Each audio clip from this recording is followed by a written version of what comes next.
Capítulo 15. Mientras el sol empezaba a asomar entre los árboles, Sam se alegró de que las máscaras que el colmillo blanco había empezado a repartir tuvieran visera.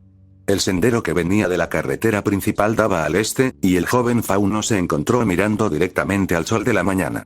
No era como había planeado pasar la semana, pero el líder supremo Cam contaba con él para montar guardia. Al menos, esa había sido la razón al principio. Demasiado tarde, Sam se dio cuenta de que la guardia era para los ingenuos. Defiéndenos de aquellos que quieren vernos lastimados, y una mierda. Sam pensó con un gruñido. Oculto en la relativa sombra de un árbol nudoso, el joven ciervo fauno tenía una buena vista del sendero a través de la selva sin estar demasiado expuesto. El único problema era que la vista consistía en árboles y una sorprendente cantidad de árboles. Incluso los Grimm escaseaban en la zona, aunque la presencia del colmillo blanco había atraído a algunos Kreps y a un rey Taijitu. Marcus y los miembros más experimentados habían abatido a la serpiente sin problemas, pero aparte de eso no había ocurrido nada de particular interés. Había salido el sol, algunos pájaros habían cantado y Sam estaba aburrido. Carecía de experiencia en la construcción, y solo podía transportar una cantidad limitada de suministros antes de que las cosas se volvieran demasiado técnicas para manos inexpertas. Los forasteros aún se estaban acostumbrando a estar bajo el estandarte del colmillo blanco, así que tampoco eran gente habladora. El líder supremo Khan era demasiado importante como para molestarse, lo que dejaba a Sam en funciones secundarias, como vigilar o llevar agua a los trabajadores. No eran tareas insignificantes, pero Sam esperaba más para los faunos. Algo que, al menos, no lo hacía sentir como alguien que ayudara. El susurro del follaje al oeste sacó a Sam de su ensoñación y se giró bruscamente para ver qué se avecinaba. Permaneció agazapado bajo el árbol, pero su hacha roja se liberó en su mano derecha. ¿Era un Grimm o tal vez un bandido? La líder Khan les había advertido que había escupido en la cara de la tribu Branwen. Ambas opciones les traían miedo y euforía, pero Sam se obligó a permanecer inmóvil. Si revelaba su posición demasiado pronto, no habría tiempo suficiente para advertir a los demás. Sam no pudo evitar jadear al oír unos pasos pesados. ¿Un animal de 4 patas, o era un Grimm? Los pasos eran firmes, produciendo un fuerte golpe seco cada vez que un pie tocaba el suelo. ¿Podría ser un grifo, o incluso un temible Nukelabé? Tranquilízate, Sam. Se reprendió. Si es un Grimm, con todo este nerviosismo le estás diciendo exactamente dónde estás. Sin embargo, era más fácil pensarlo que hacerlo. Cada paso que se acercaba resonaba en sus oídos, y Sam casi se cayó de espaldas. El joven fauno se armó de valor y se incorporó ligeramente para vislumbrar a la criatura que se acercaba, solo para suspirar de alivio al encontrar un caballo negro caminando tranquilamente por el sendero. Estaba ensillado y bien cuidado, aunque un poco sucio de la selva. El vigía aflojó el agarre de su arma e inclinó la cabeza con curiosidad. El caballo estaba bien cuidado, pero ¿dónde estaba el dueño? Sam no sabía mucho de caballos, pero por las costuras ocultas y el cuero de una sola pieza de la silla, supo que era un trabajo a medida. No era una pieza barata para dejarla vagando por el bosque. El roce del metal contra la piedra a su izquierda atrajo la atención de Sam con un jadeo de sorpresa, y volvió a levantar su hacha. Un hombre estaba de pie junto a uno de los muchos árboles que bordeaban el sendero, con una piedra de afilar en una mano y un cuchillo de hoja ancha en la otra. Vestía un sombrero de jugador de cuero blanco, un chaleco blanco del mismo material, camisa y pantalones negros sobre botas blancas de piel de cocodrilo. Llevaba una cartera y una funda con un revólver ornamentado colgado de la cadera, sujeto por un cinturón de cuero negro. Sam levantó el hacha y señaló al hombre con la mano libre, aunque sabía perfectamente que estaba en desventaja. «¡Alto ahí!», gritó con lo que esperaba fuera un tono autoritario. «Esta zona pertenece al colmillo blanco. Date la vuelta y regresa por donde viniste». Sí, eso sonaba bien. Se percibía una auténtica autoridad en su voz, y se consoló con que su nueva máscara ocultara su nerviosismo. El rostro del hombre estaba parcialmente oculto por el ala de su sombrero, pero su postura y comportamiento relajados le indicaban a Sam que no se sentía intimidado. El hombre afiló su cuchillo una pasada más, lo examinó y luego lo guardó en su funda con un movimiento fluido y experto. Guardó la piedra de afilar en su morral, se irguió cuán alto era y se acercó a Sam. Más de 7 centímetros más alto que él, además. «¿Ni siquiera vas a preguntar quién soy? ¡Qué grosería!», murmuró el vaquero, y Sam no pudo evitar enfadarse.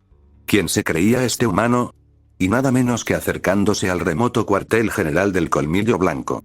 Podría ser un espía de la SDC, por lo que sé. No puedo dejar que se quede aquí. Te doy una advertencia más. Vete o atente a las consecuencias. Ordenó Sam, levantando su hacha un poco más, por la amenaza que implicaba. Para cualquier transeúnte, la sola amenaza bastaría para disuadirlo de quedarse.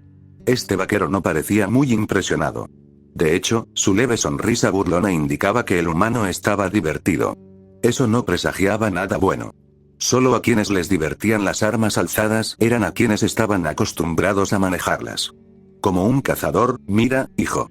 Veo que te tomas muy en serio proteger al Colmillo Blanco, de verdad. Pero no puedes andar amenazando a todo el que se te cruce. El hombre señaló la densa vegetación a su alrededor. Llevo 6 días recorriendo este bosque y matando mosquitos del tamaño de gatos domésticos. Si crees que me voy a ir ahora, estás mal de la cabeza. El vaquero irguió los hombros, dejando claro que no iba a ir a ninguna parte. Sam sintió que una gota de sudor le corría por la nuca, pero apretó los dientes y se concentró en su propia indignación. ¿Cómo se atrevía este humano a entrar en su territorio, como si siempre hubiera pertenecido allí? Sam no tenía ni idea de quién era, pero parecía que el conflicto era inevitable. Tenía que proteger al líder supremo Khan y a los demás de este cazador. Te dije que te fueras. Era tu última oportunidad. Gritó Sam, y corrió hacia el intruso. Había quizás 9 metros de distancia entre ellos, y el hombre no hizo ademán de sacar la pistola de su cintura. Lo había pillado por sorpresa. Se acercó, con el hacha en alto y lista, solo para jadear de sorpresa cuando el hombre le arrancó el arma de la mano con el dorso del puño y le pateó las piernas a Sam con el mismo movimiento. El fauno cayó al suelo con fuerza, sin saber muy bien cómo caer y recuperarse rápidamente. Se abalanzó para levantarse, pero el cazador cayó de espaldas al instante. Sam se revolvió y gruñó, pero pronto le ataron los brazos y las piernas con una cuerda. En 10 segundos, había pasado de atacar valientemente a un humano intruso a ser atado y subido a la espalda del cazador. Así no es como esperaba que fuera hoy, pensó Sam abatido. Dio unas patadas desganadas para probar el nudo en sus tobillos, pero estaba demasiado apretado para moverse. Este vaquero sabía cómo capturar gente, eso era seguro. Y ahora Sam había decepcionado a todo el campamento al dejar que este humano lo golpeara. Muy bien, vamos. Te llevaremos con Siena, dijo el cazador con un gruñido de esfuerzo, levantando a Sam del suelo y cargándoselo al hombro.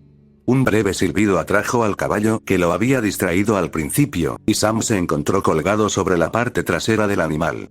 Con la cabeza de nuevo de frente al intruso, Sam se retorció y gruñó mientras intentaba liberarse. ¿Quién demonios eres? ¿Cómo conoces al Khan? Preguntó Sam, como si estuviera en posición de exigir nada. El vaquero resopló y rió levemente, negando con la cabeza mientras agarraba las riendas de su caballo. ¿Ves? Si hubieras preguntado eso desde el principio, podríamos haber evitado todo este lío. Bueno, supongo que el campamento principal está por aquí. Era una pregunta retórica, pero Sam se negó a responder de todos modos. ¿No eres de Menagerie, chico? ¿Qué? ¿Crees que solo porque soy un fauno soy de la casa de las fieras? Me imagino que serías un racista imbécil. Sam abrió la boca para decir más, pero el desconocido le dio un manotazo en la cara con las riendas. No lo suficiente como para dolerle, pero el escozor le impidió decir lo siguiente. No es lo que quería decir, hijo. Lo preguntaba porque si hubieras estado en la casa de las fieras hace unas semanas, me reconocerías de todas las veces que salvé a los equipos de construcción de Grimm mientras terminaban el muro alrededor de Kuokuana. Pero como no eres de allí, no sabías quién era. Miró a Sam de reojo mientras despejaban el camino y entraban en el espacio abierto, lo que llamó la atención de algunos de los otros Colmillo Blanco. Muchos saludaron, pero hubo más de unas cuantas miradas confusas al ver a Sam cautivo.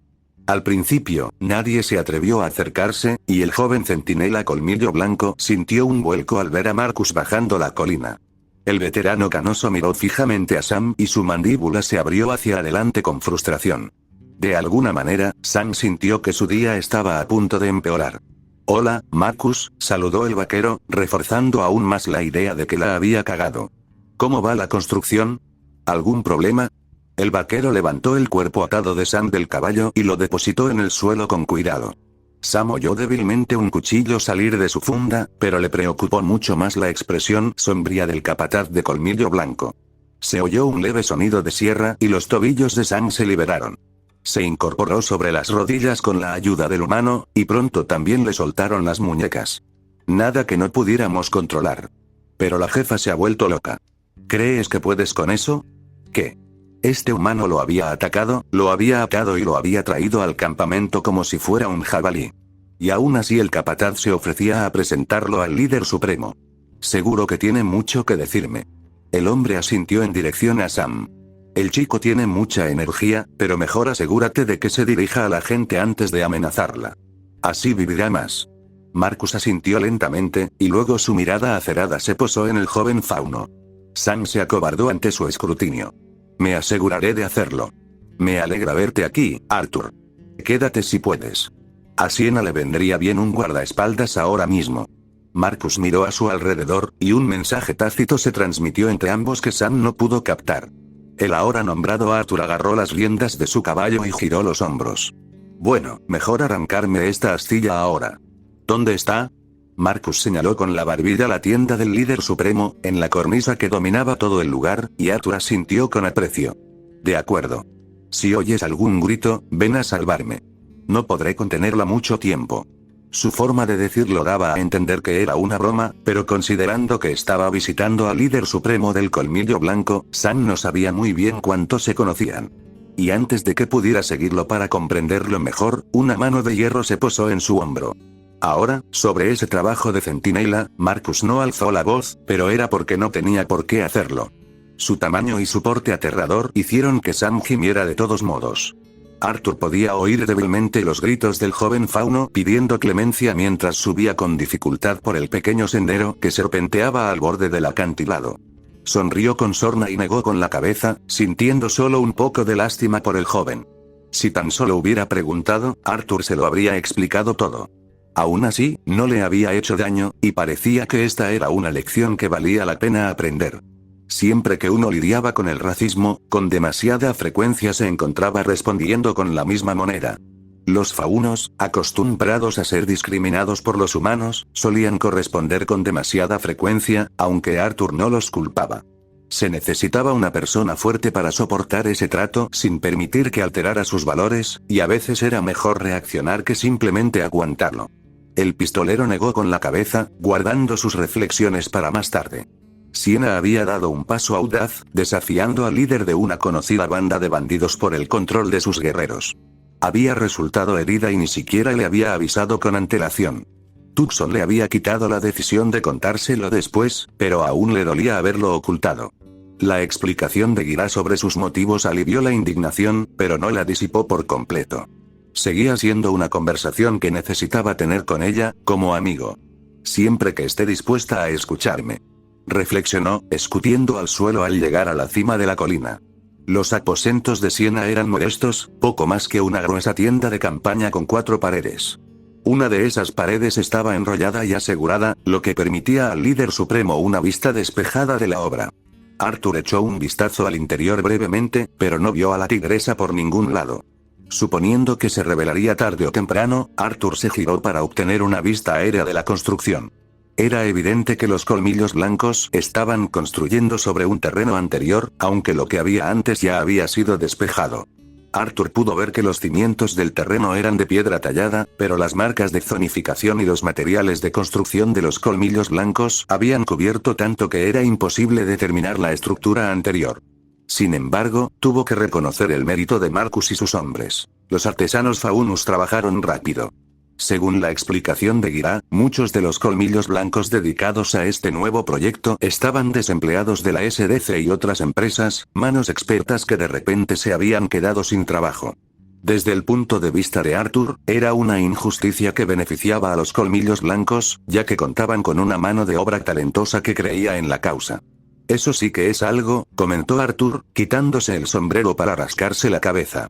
Lo sostuvo frente a él un momento, contemplando el paisaje, y lo levantó para ponérselo de nuevo, solo para que el sombrero se le escapara de las manos. Arthur se giró al ver el sombrero de piel de caimán volando tras él, y solo pudo sonreír al ver a Sienna retirarse a su tienda, sosteniendo su trofeo para que lo viera. Ni siquiera la había notado acercarse. Claro que sí, vaquero. Uno pensaría que te aferrarías a tus cosas con más fuerza que eso. bromeó, arrojándole el sombrero hacia atrás después de darle varias vueltas en el dedo. Arthur lo atrapó en el aire y se lo volvió a poner en la cabeza. Su picardía le dificultaba aferrarse a su frustración de antes. Difícil, pero no imposible. Te ves bastante bien para alguien que acaba de dislocarse el hombro. No hubo tanta mordacidad en la declaración como él hubiera deseado, pero fue suficiente para amargar el ambiente. La sonrisa traviesa de Sienna desapareció y frunció el ceño al cruzarse de brazos. Arthur previó la terquedad y se dio cuenta de que su propia ira había estallado antes de que pudiera controlarla. Puedo cuidarme sola, señor Morgan. No necesito que me resuelvas todos los problemas. Sienna respondió con rigidez y pasó junto a él para observar el cuartel general. Arthur se miró las manos y suspiró profundamente, dándose cuenta de que había abierto la boca y que tendría que empezar de rodillas. Lo siento, Sienna, pero no lo dije en serio. Sé perfectamente que puedes arreglártelas sola, pero odio haberme enterado así. Me tuviste muerta de preocupación todo el camino hasta la casa de las fieras, y cuando llegué ya no estabas. Arthur se acercó a ella, aunque le dio suficiente distancia por si quería irse. Por suerte, no lo hizo. Girán me explicó el quién y el por qué cuando llegué, y no te culpo por cómo lo manejaste. Solo quería saberlo antes de que empezaran los golpes. Sienna no respondió, y él se quedó allí de pie junto a ella, en silencio, mientras contemplaban la colosal tarea del colmillo blanco. Él había dicho lo suyo, y ahora dependía de cómo respondiera ella si tendría que suplicarle perdón o no. Ojalá lo entendiera. Para ser sincero, esperaba pelea. Aún así, debes entender que no puedo contar contigo para todos los problemas. Si quiero ser un líder capaz, debo librar mis propias batallas, Arthur. Lamento haberte preocupado. Estaba tan concentrado en reclutar a los forasteros que contactarte me pareció menos importante. No porque no me importara tu opinión, sino porque todo era simplemente abrumador. Estaba a punto de luchar a muerte contra mi propio hermano, y obligarte a que dejaras de ayudar a tus amigos era lo último que me pasaba por la cabeza. Fue un poco duro para disculparse, pero por la expresión herida en su rostro, supo que esta disculpa era difícil para ella. Entiendo. No pretendo que parezcas una damisela en apuros. Es solo que he perdido demasiados amigos como para dejar las cosas al azar. Se giró para mirarla y le dio una palmadita en el hombro. Vamos, dejémoslo pasar. Estoy harto de estar enfadado contigo. Sienna bajó la mirada hacia su hombro, donde descansaba la mano de Arthur, y luego volvió a mirarlo. Por un momento, él pensó que no aceptaría la ofrenda de paz, pero una sonrisa burlona se dibujó en su rostro y lo abrazó antes de que reaccionara. Sus brazos se envolvieron bajo los de Arthur, hasta su espalda, sin llegar a tocarlo mientras lo acercaba a pesar de su pequeño tamaño. Arthur parpadeó, soltó una carcajada y le dio una palmadita en la espalda. Sienna aguantó el abrazo un momento y finalmente lo soltó con una mirada decidida. Esta vez tendré la generosidad de perdonarte, Arthur. Aunque haya cometido un error, aunque sea leve. Solo confía en mí cuando se trata de dirigir el colmillo blanco, ¿de acuerdo? Se puso las manos en las caderas, exasperada, pero por lo demás de buen humor. Arthur suspiró profundamente y la miró fijamente un momento, luego se encogió de hombros, derrotado. Claro. Solo avísame la próxima vez que planees meterte en una pelea a vida o muerte. Nunca está de más tener refuerzos. Volvió a mirar el sitio. Ahora dime exactamente qué tienes aquí. Esto es mucho más grande que cualquier cosa que haya visto construir. Contenta con el cambio de tema, Sienna también se giró y señaló con la mano la parte trasera del alero, donde una vez había estado el templo en ruinas. Hay un extenso sistema de cuevas en la parte trasera que estamos fortificando y reforzando. Una vez hecho esto, tendremos varias salidas discretas en caso de que el cuartel general sea atacado. Su dedo se elevó hacia la meseta sobre el lugar de trabajo. Hay un río encima que podríamos aprovechar para obtener energía renovable, por no hablar de agua limpia. Nuestras reservas de polvo son bastante bajas ahora mismo, y cuanto menos necesitemos para mantenernos operativos, mejor. Marcus dijo que podría poner en marcha algo sencillo por ahora, pero que deberíamos estar atentos a los expertos más adelante. Siempre es posible hacer mejoras. En cuanto al resto, tenemos planes para un cuartel, pruebas de armas, un dojo de entrenamiento para nuevos reclutas. Su voz se apagó, pero la sonrisa de satisfacción en su rostro le dijo a Arthur todo lo que necesitaba saber. Sienna estaba haciendo exactamente lo que debía hacer, y él notaba que disfrutaba cada momento. Incluso con todas las dificultades que conllevaba dirigir el colmillo blanco, era bueno verla finalmente asentarse en lo que quería hacer. Pero eso planteaba la pregunta. ¿Qué quería? Había estado abandonando la vida de bandido en Estados Unidos, aunque TV lo estaba forzando en ese sentido. Más allá de cuidar de la familia Marston y entregarle la reliquia de la elección a Ozpin, no tenía un objetivo en mente. Claro, su amistad con el colmillo blanco y Sienna había sido la fuente de algunos momentos divertidos, pero en última instancia, la lucha por la igualdad era de ellos. Los apreciaba a todos, sobre todo porque se habían esforzado por ayudarlo a salir adelante, pero Arthur no había vivido casi 40 años pidiéndole problemas a otros. Si Sienna le pedía ayuda, se la daba, pero no había lugar en el colmillo blanco para Arthur Morgan. Tal vez aquí en Remnant, como se diga, por fin encontraría algo de paz. Se asentaría, construiría un hogar y simplemente descansaría un tiempo. Al menos sin la ley a cuestas. Arthur, demasiado tarde, se dio cuenta de que se había desviado de Sienna, aunque a ella no parecía importarle, a juzgar por su sonrisa divertida. Parpadeó un par de veces, luego negó con la cabeza y rió entre dientes. Disculpa. Estaba en otro lugar. Señaló hacia el lugar de trabajo. Tienes mucho que hacer aquí. ¿Puedo ayudarte en algo? Puedo encargarme de la seguridad como hice en Kuokwana si quieres. Sienna lo miró con complicidad, pero negó con la cabeza ante su oferta. Con los forasteros que adquirí tras mi pelea con Shao, tengo muchos artilleros experimentados cubriendo el perímetro. Tengo un trabajo asegurado en cuanto Adam termine el reconocimiento, por si te interesa. Vamos a enviar un mensaje al SDC, no se puede jugar con nosotros. Se apartó del acantilado y Arthur la siguió con curiosidad. ¿Era este el comienzo del nuevo colmillo blanco de Sienna? Tenía que verlo. ¿De verdad? ¿Te importaría compartirlo? La siguió de vuelta a su tienda. Ella rodeó la mesa y desenrolló un mapa que había sido guardado allí. En él figuraba una ubicación en Anima que no parecía muy lejos de la base, a un día y medio de viaje, si él lo adivinaba. La propiedad dibujada le recordó a la mansión Braithwaite. Todavía estoy ultimando los detalles, pero con tu ayuda y la experiencia de Kain's Dust, vamos a convertir un refugio de verano de 3 pisos en una obra de una sola planta. ¿Te interesa? Arruinar el SDC atacando un refugio familiar sonaba audaz, el tipo de acción que Sienna quería usar para impulsar su causa más allá de lo que Gira jamás había deseado. También parecía el tipo de acción que requería que el colmillo blanco estuviera fuera de la casa de fieras. Pensé que querías terminar este lugar antes de empezar a quemar pueblos. Se inclinó sobre la mesa, observando los detalles del mapa y memorizándolos. Sienna frunció el ceño ante su comentario casual y luego señaló los planos. Sí. Como dije, aún quedan algunas cosas por resolver antes de mudarnos. Los camareros son 100% faunos, y hemos encontrado simpatizantes que pueden ayudarnos a entrar y salir sin problemas. El personal se va, tú y los demás entran y colocan explosivos, y todos podemos ver cómo su símbolo de exceso se quema hasta los cimientos. Entramos y salimos, antes de que lleguen las autoridades. Dependerá de la rapidez, la comunicación y el trabajo en equipo. Se encogió de hombros y se recostó.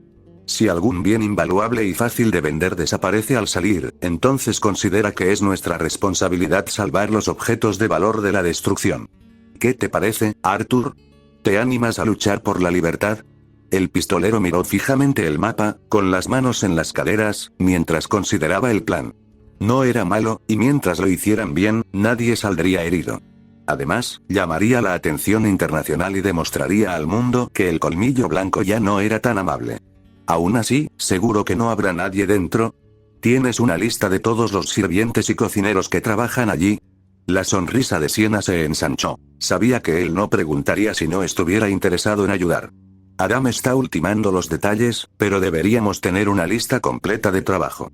El mayordomo jefe lleva registros meticulosos, pero estará atendiendo asuntos fuera de la finca cuando entremos. Al parecer, es un borracho fuera de horario, además de ser el único humano del personal. Su segundo al mando es a quien contactamos, y confía en que todos puedan salir en 10 minutos. Para cuando termines de colocar las cargas, lo único en peligro será el dinero de Jaxestchne. Y si estaba adivinando, habían estado usando cargas de SDC de sus minas. Esa parecía ser la fuente de explosivos y polvo del colmillo blanco, y vaya si era irónico. Aún así, Sienna parecía confiada en el plan, y sonaba bastante bien. De acuerdo, me apunto. Solo asegúrate de que el chico lo haga bien. Es demasiado sanguinario para que este tipo de trabajo salga bien.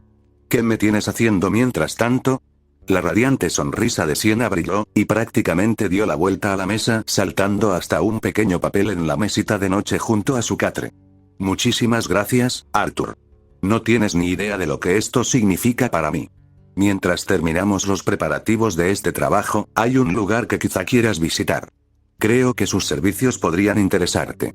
Le entregó el papel, aunque parecía más un folleto que otra cosa. Arthur lo leyó y no pudo evitar sonreír. Volvió a mirar el acantilado y luego el folleto.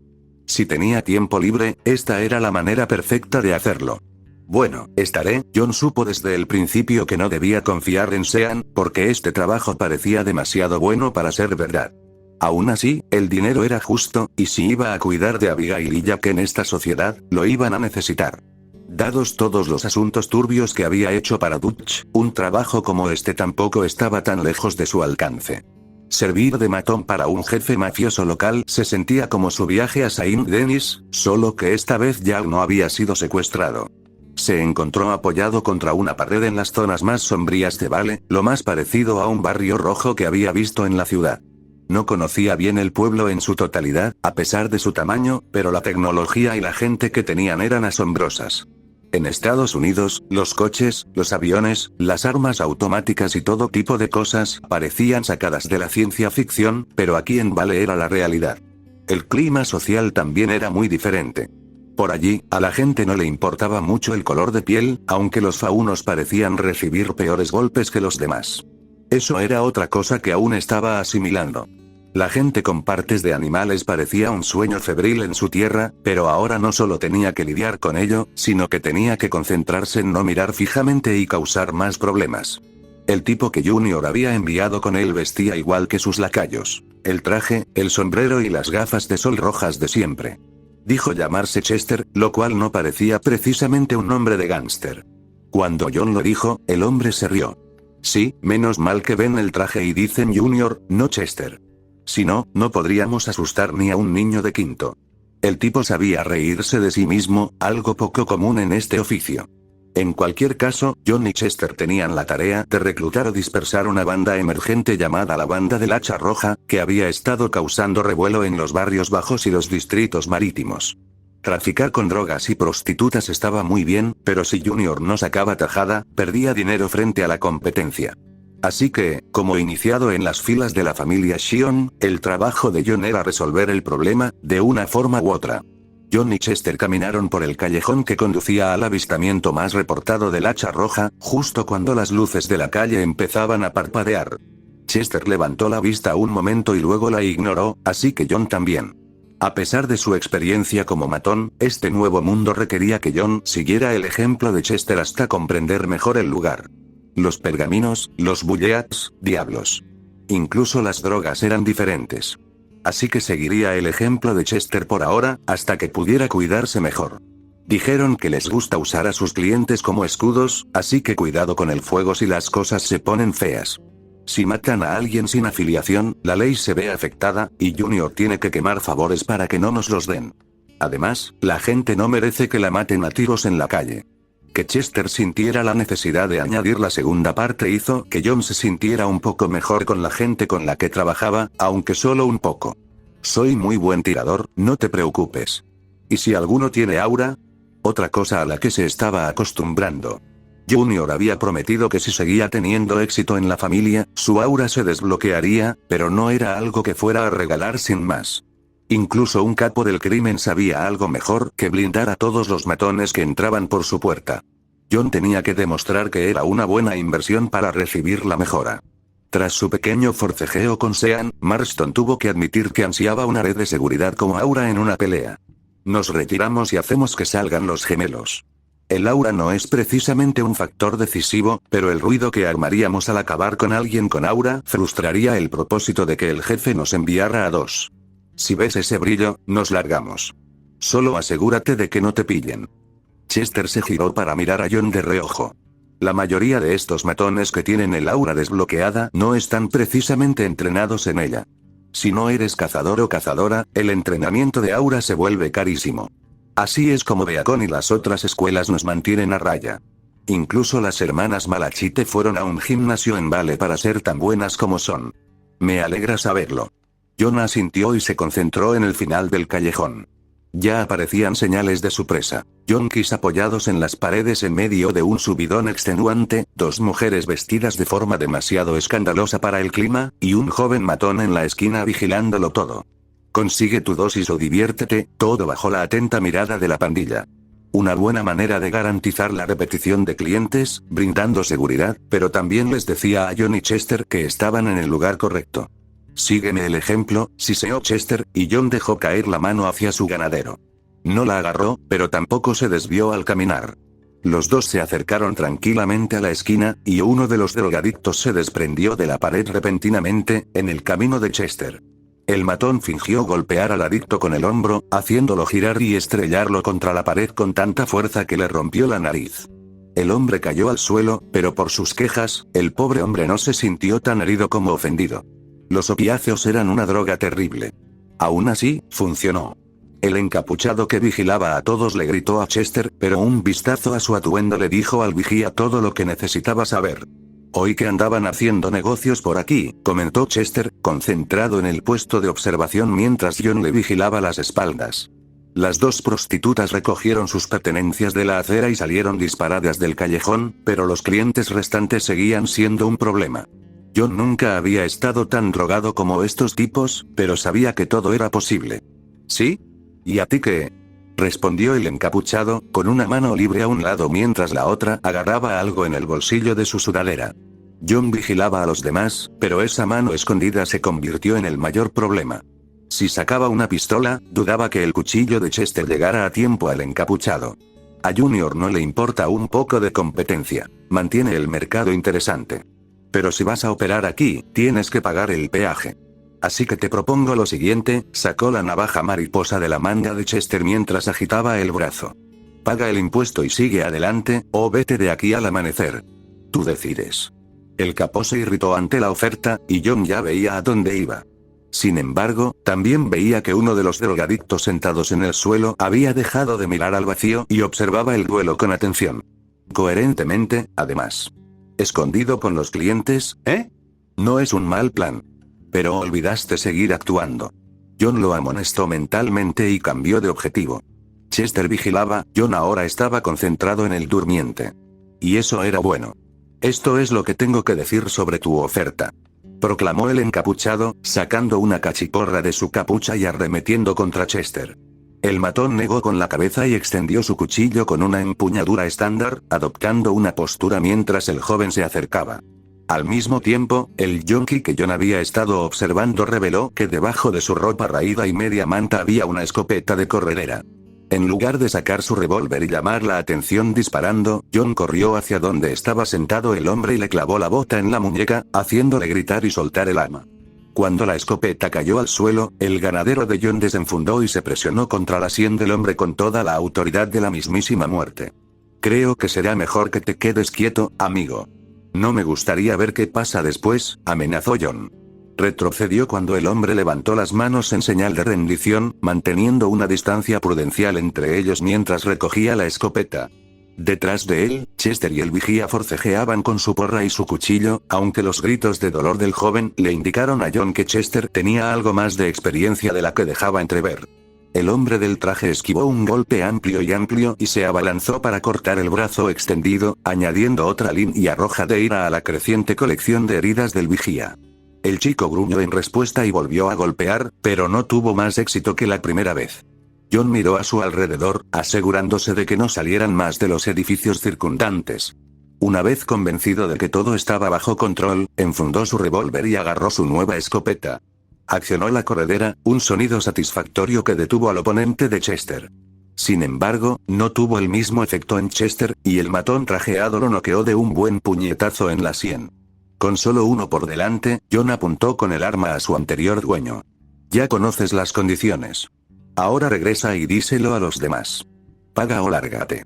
Así de simple, entonó John. El hombre que había intentado emboscarlos no respondió con palabras, pero asintió con la mirada baja.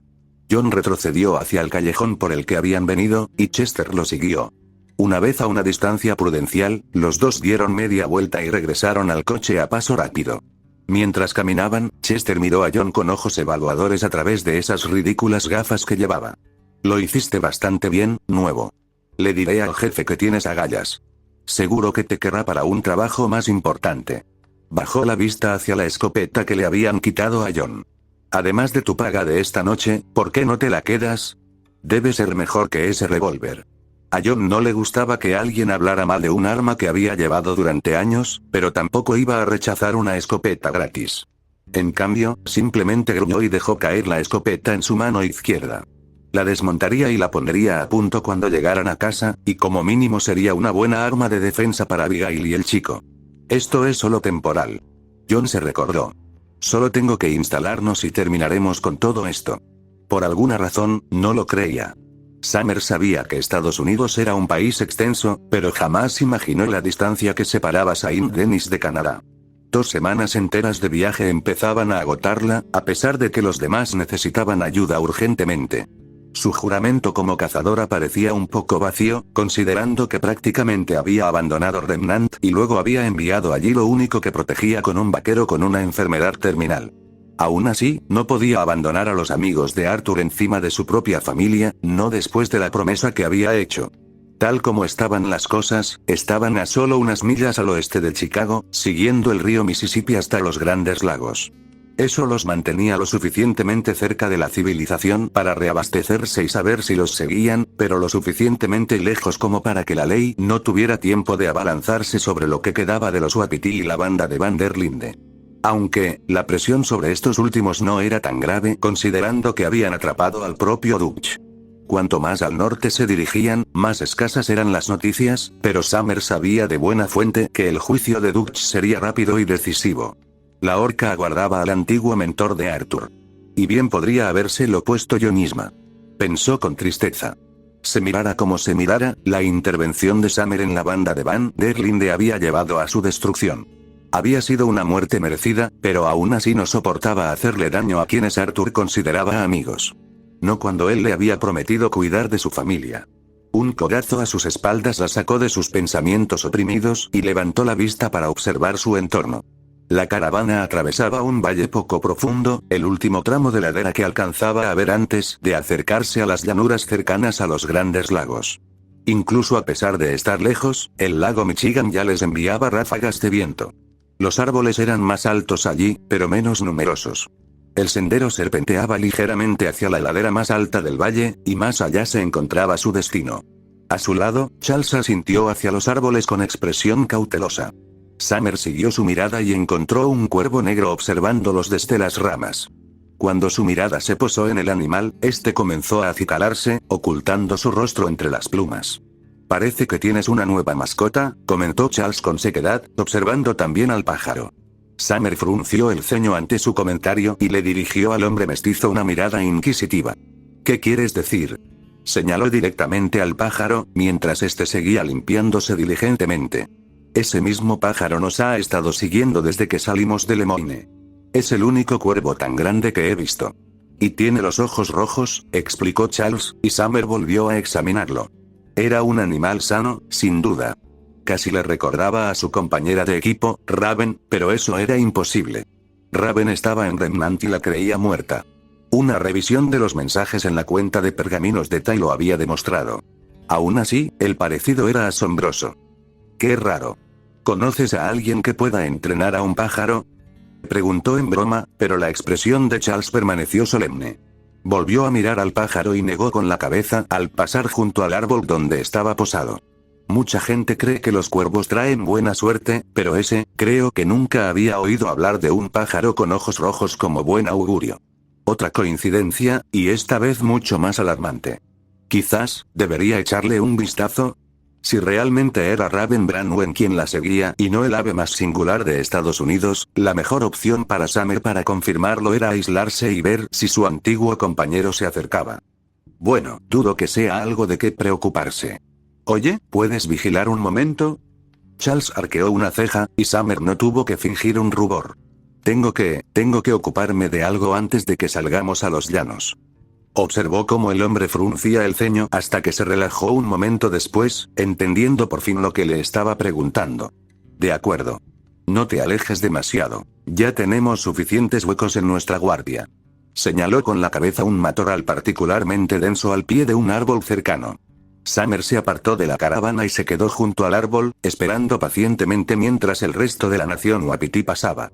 Algunos la miraron con curiosidad, pero la mayoría la ignoraron y optaron por un sombrío viaje hacia el norte. Una vez que la caravana pasó y tuvo un poco de privacidad, Summer se escondió tras el matorral. Esperó unos instantes, atenta a cualquier señal de su antiguo compañero. Casi esperaba que fuera Ray, aunque solo fuera porque tendría a alguien que supiera lo que pasaba en casa. Al mismo tiempo, aparecía la mujer a la que tanto había dado la lata por abandonar a Ty y a su hija cuando la propia Summer acababa de hacer lo mismo. Sí, esa era una conversación que no quería tener. Summer miró a su alrededor un par de veces más, sin detectar ningún movimiento entre los arbustos, luego suspiró y decidió encargarse de sus asuntos mientras estaba en su zona privada. De verdad que tenía que orinar, no había mentido. Oye. Se había agachado para empezar a hacer sus necesidades cuando la voz casi la mata del susto, provocando que la guerrera de ojos plateados gritara de sorpresa mientras se subía los pantalones. Al girarse, con el rostro rojo como el fuego, encontró a Raven de pie, con los brazos cruzados, rebosando satisfacción. Ray. ¿Qué demonios? ¿No ves que estaba intentando ir al baño? Tan avergonzada, Summer no pensó en las palabras hasta que salieron de su boca.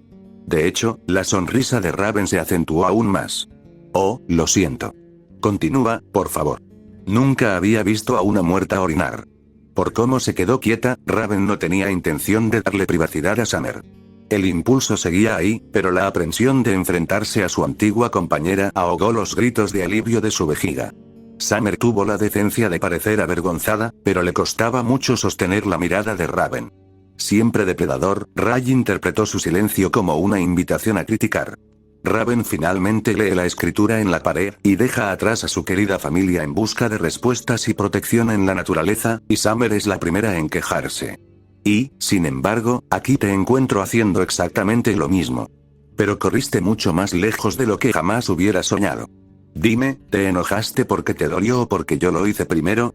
El líder de los bandidos se burló, y sus palabras lastimaron profundamente a Summer. Sí, esto estaba pasando. Ojalá Charles no viniera a buscarla, porque esta discusión probablemente terminaría violentamente. No es así. Se defendió Summer, aunque débilmente.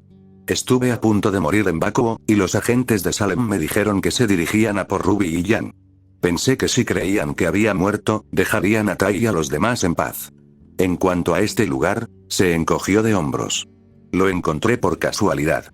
Una antigua puerta de piedra en el desierto de Bakuo que se activa al entrar en contacto con Aura. Raven observó el follaje que los rodeaba, reflexionando sobre las palabras de Summer. La líder de los bandidos no dio señales de creerle, ni siquiera de considerar válidas sus palabras ante lo que probablemente era la mayor hipocresía de este lado de Ozpin. Pensar en ello le devolvió la vergüenza que había estado combatiendo estos últimos meses, y Summer tuvo que morderse el labio para mantenerse concentrada. No puedo culparte por huir, sobre todo porque Salem reconoce el peligro de tus ojos. Eso, y supongo que llevas algo más que ojos plateados. Al decir eso, llamas amarillas brotaron de sus ojos, y Summer jadeó de sorpresa. Ahora no solo había una, sino dos doncellas en América. Si Amber seguía viva, eso significaba que Raven probablemente tenía los poderes de la doncella de primavera. Había sucedido más en su ausencia de lo que había imaginado. ¿Cómo supiste que debías buscarme? La única que sabe que sigo viva debería estar en la Academia Shade ahora mismo, o al menos manteniéndolo en secreto. Al mencionar a Arthur, Raven rió entre dientes y sacó su pergamino, escribiendo algunos comandos antes de girarlo hacia Summer.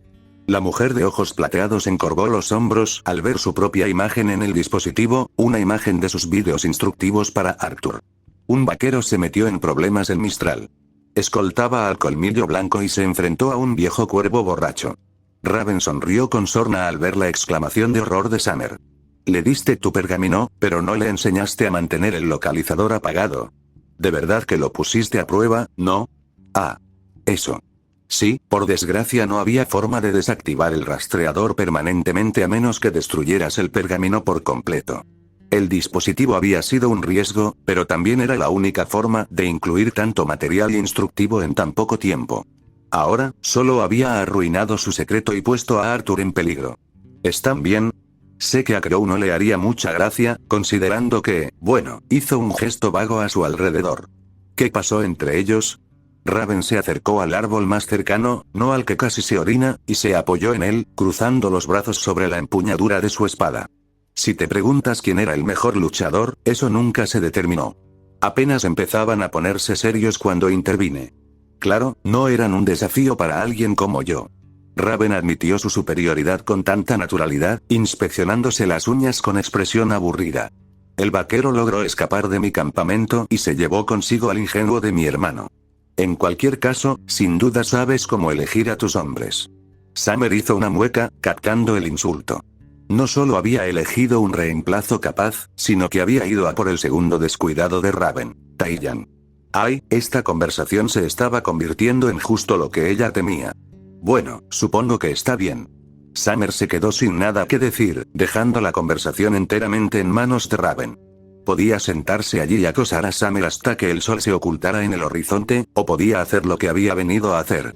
Independientemente de la satisfacción que Ray sintiera al señalar los fracasos de Summer, tenía que haber una razón por la que había venido a América. Un silencio incómodo se extendió entre ellas, y Summer miró preocupada hacia el sendero. Si se ausentaba demasiado tiempo, Charles o Sadie vendrían a buscarla, aunque solo fuera porque necesitaban tantos guardias como ellos. Raven debió de notarlo, porque suspiró profundamente y se pasó una mano por su melena salvaje. ¿Por qué volviste?, preguntó en voz baja. Summer no dijo nada al principio. ¿Qué podía decir? La disentería y los derechos civiles retrógrados eran para morirse. No, había regresado por lo fácil que sería sobrevivir en un mundo como este. No solo sobrevivir, sino desaparecer. Aquí nadie tiene aura. Ni siquiera saben qué es, explicó Summer. Su tecnología está unos 100 años por detrás de la nuestra, y el país sigue siendo mayoritariamente salvaje y sin regulaciones. Cualquiera de Remnant podría venir y desaparecer sin problema. La vergüenza de admitir su cobardía la quemaba profundamente. Raven no insistió esta vez, pero no hacía falta. La propia conciencia de Summer lo hacía por ella. El líder de los bandidos asintió lentamente y luego miró a Summer con esos mismos ojos penetrantes y carmesí. Sabiendo lo que haces ahora, ¿quieres volver? Era una oferta. Ray no perdería tiempo en mencionarla si no lo era. La respuesta inicial de Summer fue negarse, pero dudó. Si Raven sabía que seguía viva, Arthur no había querido o no había podido guardarle el secreto. Probablemente esto último, a juzgar por la historia de Raven. Si Salem y sus fuerzas se enteraban de que Summer Rose seguía viva, Taiyang, Ruby y Jan volvían a estar en peligro. Solo que esta vez, ella tampoco estaba allí para protegerlos.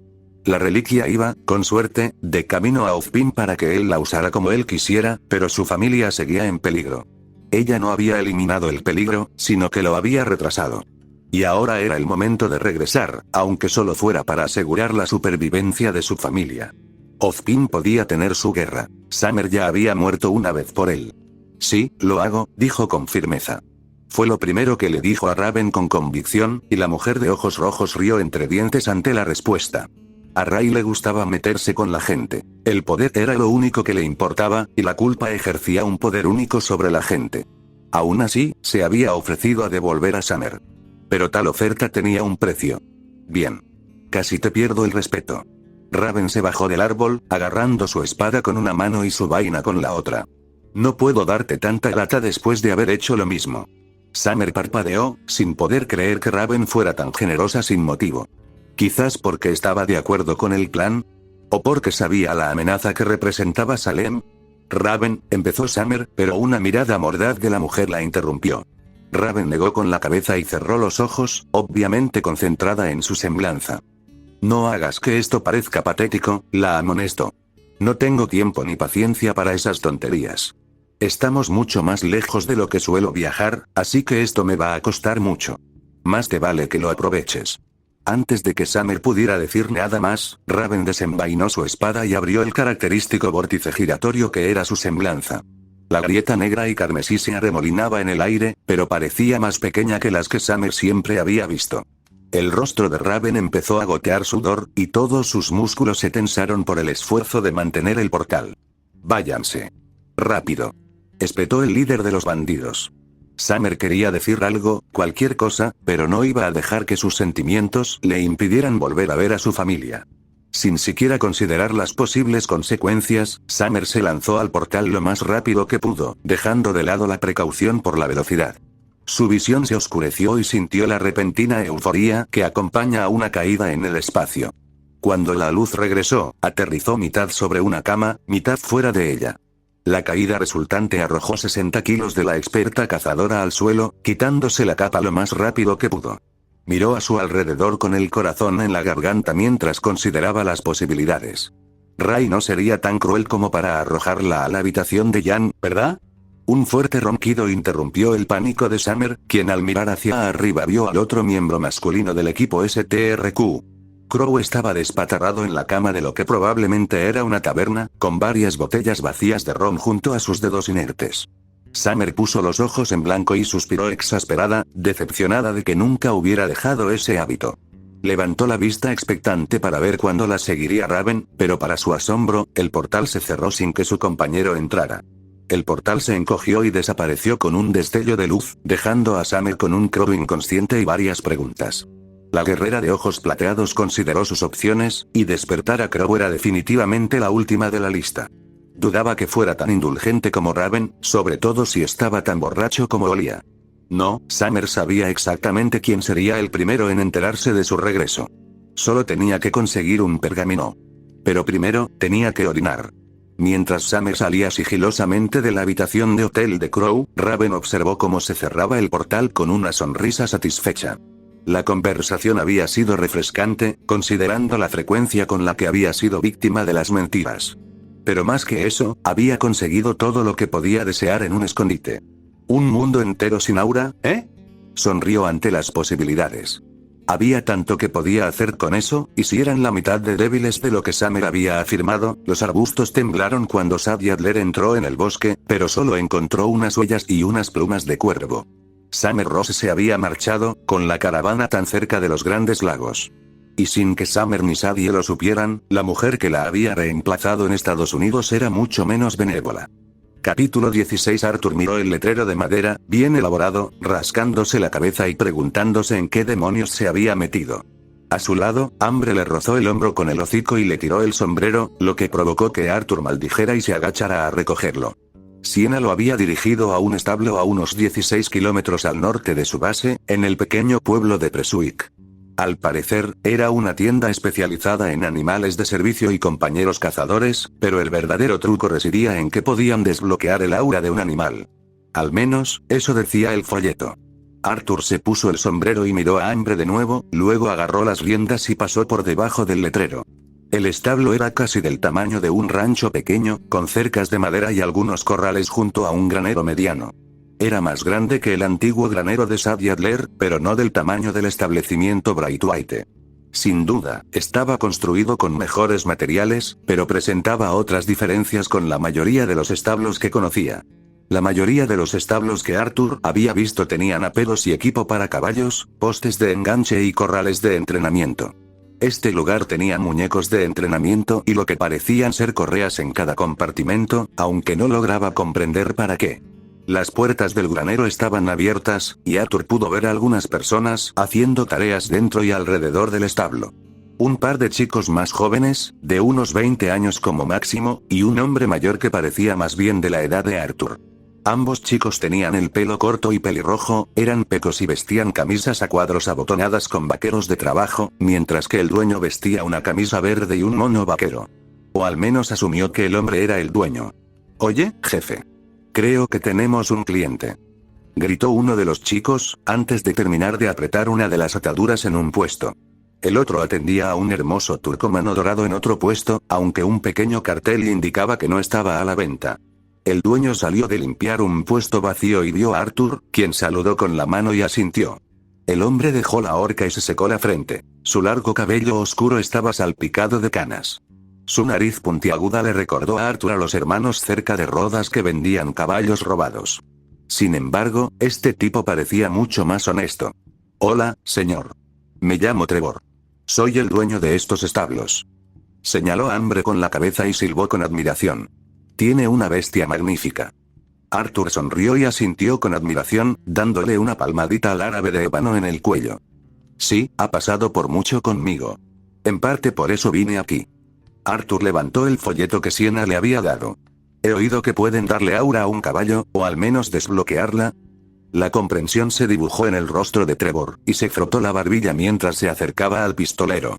Sin embargo, sus ojos estaban fijos en hambre. Ofrecemos ese servicio, pero despertar el aura en un caballo no es poca cosa. ¿Te importa? Arthur asintió, y Trevor se acercó lentamente a Famine. El caballo se retrajo al principio, acercándose a Arthur a medida que el hombre desconocido se acercaba. Pero Trevor siguió moviéndose lentamente, tranquilizándolo con un tono tranquilo y amable. SHHH, ya está bien. Solo quiero echarte un vistazo. Famine seguía dudando, pero tras otra serie de palmaditas de Arthur, finalmente cedió. Trevor recorrió con las manos el cuello y el pecho de Famine, probablemente buscando llagas o cualquier signo de abandono. Palpó los bordes de la silla y debajo de la manta. Famine toleró su presencia todo el tiempo, aunque una manzana fresca de Arthur le ayudó a alisar sus plumas erizadas. Cuando el hombre terminó de examinarlo, retrocedió con una sonrisa de satisfacción. Lo has cuidado muy bien, eso seguro. Y parece muy feliz contigo. Trevor se giró para mirar a los dos niños más pequeños y les hizo un gesto con la mano. Edgar, Allen, preparen uno de los cubículos. Tenemos uno bueno aquí. Arthur resopló al oír los nombres de los dos hermanos, lo que le valió la mirada de Trevor. ¿Qué? ¿También tienen un hermano llamado Poe? Bromeó Arthur. Trevor no le vio la gracia y lo miró de forma extraña. No, su hermano se llama Geoffrey. ¿Por qué lo preguntas? Arthur lo despidió con un gesto, sin ganas de explicarse. Olvídalo. Dime, ¿por qué necesitas ponerlo en un establo? Arthur señaló el establo con ataduras donde Edgar y Allen se afanaban. Habían anclado varios cáncamos en la pared, y estaban pasando correas desde allí hasta el arnés, midiéndolo para medir la talla de hambre. Arthur empezó a ponerse nervioso, y ni siquiera era él quien se subía al artefacto. Parecía demasiado parecido a algo que Charles Chatenay habría hecho con uno de sus muchos pájaros cantores. Como seguramente ya sabes, activar tu aura no es poca cosa. Prácticamente estás armando tu alma. Para las personas, eso significa conectar con tu verdadera esencia. Tu voluntad moldea tu aura, y no hay muchos inconvenientes a menos que, por ejemplo, lo haga un criminal empedernido. Para los animales, sin embargo, tiene un poco más de peso. Tomó las riendas de Arthur y condujo con cuidado a Famine al establo. Arthur siguió al caballo, más para apoyarlo que por saber cómo sujetarlo. El caballo protestó con un movimiento de cabeza, mostrando los dientes y aplanando las orejas. Arthur tuvo que acercarse y acariciarle el cuello, tranquilizando al estresado animal mientras Trevor y sus dos ayudantes terminaban sus tareas. Bien, ¿qué quieres decir? ¿Va a explotar o algo así? Arthur se mantuvo en el campo de visión de Famine, y eso pareció suficiente para mantener al caballo tranquilo durante el resto de la preparación. Cuando Trevor retrocedió, Arthur también lo hizo. ¿Quién sabe? Dijo Trevor encogiéndose de hombros, algo con lo que Arthur no se sentía cómodo. Tu semblanza es aleatoria, pero algunos dicen que puede ser la encarnación de todo lo que puedes ser. Para nosotros, eso parece filosófico, pero para Ambre es increíblemente literal. El caballo claramente confía en ti, y tienes una buena relación con él. Esa es la única razón por la que estamos a punto de darle superpoderes. Tendrá aura y será más fuerte, más rápido y más resistente a los Grimm. ¿Y quién sabe qué tipo de semblanza podría tener? ¿Más fuerte, más rápido y capaz de patear traseros monstruosos? A Arthur no le parecía una desventaja, pero claro, cuidaba bien de Ambre. Cuanto más lo pensaba, más se daba cuenta de que un caballo sin los cuidados adecuados podía volverse tan peligroso como los Grimm, o incluso peor. Un caballo rebelde capaz de ignorar las balas y derribar un camión. Eso no sonaba nada bien. De acuerdo, creo que entiendo tu punto, admitió Arthur, y luego señaló a su compañero cautivo. ¿Y cómo vas a hacer esto? Edgar, o tal vez Allen, rió disimuladamente ante la pregunta. Trevor lo silenció con la mirada, pero aún así Arthur arqueó una ceja. Ese es el truco. Yo me encargaré de la seguridad y las instrucciones, pero tú eres quien lo hará. Tienes el vínculo más fuerte con él de todos aquí. Trevor hizo un gesto de ahuyentarlo con las manos. Vamos, acércate a él. Las manos en su cuello y pecho suelen ser lo mejor. Arthur hizo lo que le dijeron, acercándose y colocando las manos sobre Ambre. El caballo lo miró con fidelidad, confiando plenamente en él incluso a pesar de las extrañas circunstancias. En ese momento, Arthur pensó que de todos los que había conocido en América, excepto quizás Dutch, o sea y John, nadie lo había apoyado tanto como Ambre. El caballo había sido su compañero en todo lo que había hecho, desde aquel fatídico día en las llanuras. Ahora solo tienes que decir su nombre y canalizar tu aura hacia el caballo. Si estás tan cerca como creo, Ambre debería recibir un buen impulso, instruyó Trevor. Arthur apenas lo oyó, tan absorto estaba en la solemne comprensión de su compañero. Intentó empujar a Aura hacia el caballo donde tenía las manos, y Ambre solo resopló cuando la energía comenzó a moverse. El caballo lo había acompañado en robos de trenes, fugas de la ley e incluso le había dado una patada a un oso en la mandíbula en una ocasión. Los recuerdos dibujaron una sonrisa irónica en el rostro de Arthur. Hambruna. En cuanto lo dijo, su aura se desvaneció de su cuerpo con un chasquido, drenando su energía con un sonido como el chasquido de un látigo. Ese mismo brillo blanco dorado cubrió a Hambruna, y el caballo se encabritó alarmado, llevándose consigo el establo. Los robustos tabiques de madera se rompieron en un instante, haciendo volar astillas mientras Edgar y Allen corrían a esconderse. Trevor apartó a Arthur, aturdido como estaba, y juntos retrocedieron un poco mientras Hambruna volvía a bajar. Arthur notó que, al golpear los cascos del caballo contra la tierra, dejaban una hendidura y un estruendo resonaba en el suelo. El asombro lo invadió, mientras el aura del caballo negro se desvanecía lentamente. Se inclinó hacia adelante con las manos en las rodillas, jadeando levemente. Había estado cansado antes, sí, pero perder el aura era una sensación completamente distinta. No era solo falta de aire ni ese dolor familiar en las extremidades. La pérdida del aura era como si el mundo ya no pudiera seguir adelante. Su motivación para mantenerse en pie le quitó todas sus fuerzas, pero el sentimiento se desvanecía con cada paso. Mientras Arthur luchaba por recuperar su aura, Trevor corrió a tomar las riendas de Famine una vez más. El árabe parecía a punto de salir corriendo, a pesar de estar fortalecido y a la vez completamente confundido. Afortunadamente, el entrenamiento de Arthur venció el pánico del caballo, y a regañadientes permitió que el dueño del establo lo sacara de las ruinas del establo. Arthur se levantó tembloroso, respirando hondo mientras agarraba a Famine y se apoyaba en él. Su aura se recuperaba rápidamente, pero aún lo dejaba agotado y cansado. Trevor estaba casi fuera de sí. Ese fue, sin duda, uno de los rituales más poderosos que he visto. ¿Qué caballo tan bueno tiene, señor? El hombre le dio una palmada a Arthur en la espalda, y con el cansancio, el golpe casi lo derriba. Definitivamente es único, admitió Arthur, aunque el estrés que le había causado el caballo durante el tiempo que lo tuvo le hizo cuestionar sus decisiones. Entonces, ¿cuánto te debo? Tras un breve respiro, Arthur y Trevor regatearon un precio que los dejó a ambos bastante satisfechos. Ayudó que Trevor y los chicos estuvieran tan entusiasmados con el despertar de Hambruna, ya que Arthur sentía que, de lo contrario, habrían cobrado más. Aún así, se encontró trotando de vuelta al campamento, en un caballo que resistía balas y cuchilladas. El viaje de regreso le dio tiempo suficiente a Arthur para terminar de recuperarse, y tuvo que admitir que Ambre tenía mucha más energía en sus pasos.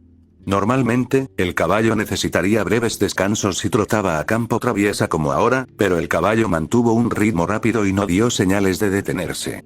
De hecho, Ambre parecía feliz de moverse lo más rápido posible. Tardó aproximadamente media hora, pero pronto Arthur estaba atando al caballo árabe al borde de la obra de Colmillo Blanco. Ambre lo observó alejarse con calma, aunque Arthur ahora estaba seguro de que el caballo podía arrancar de raíz casi cualquier cosa a la que estuviera atado. Si Aura le hubiera dado tanta fuerza, odiaría recibir una patada del caballo árabe. Cuando llegó a la tienda de Siena esta vez, ella tenía a otros 3 miembros de Colmillo Blanco reunidos alrededor de su mesa. Reconoció a Marcus, pero a los otros 2 no. A juzgar por la tosca armadura de cuero que llevaban, probablemente pertenecían a la tribu de bandidos que Siena había absorbido en el Colmillo Blanco. Consideró acercarse, pero decidió no hacerlo en el último momento. Era asunto suyo. Si Siena quería que se involucrara, se lo pediría. Sin embargo, podía oír la reunión desde su posición. Y aunque Arthur era cortés, no era estúpido. Hizo todo lo posible por escuchar, aunque se mantenía de espaldas y fingía observar la construcción. Detrás de él, oyó a Siena hacer múltiples preguntas, y parecía que preguntaba sobre itinerarios y horarios. Las respuestas que recibía no eran nada agradables, a juzgar por su gruñido irritado. Aún así, no reprendió a sus seguidores simplemente por dar información que no le gustaba.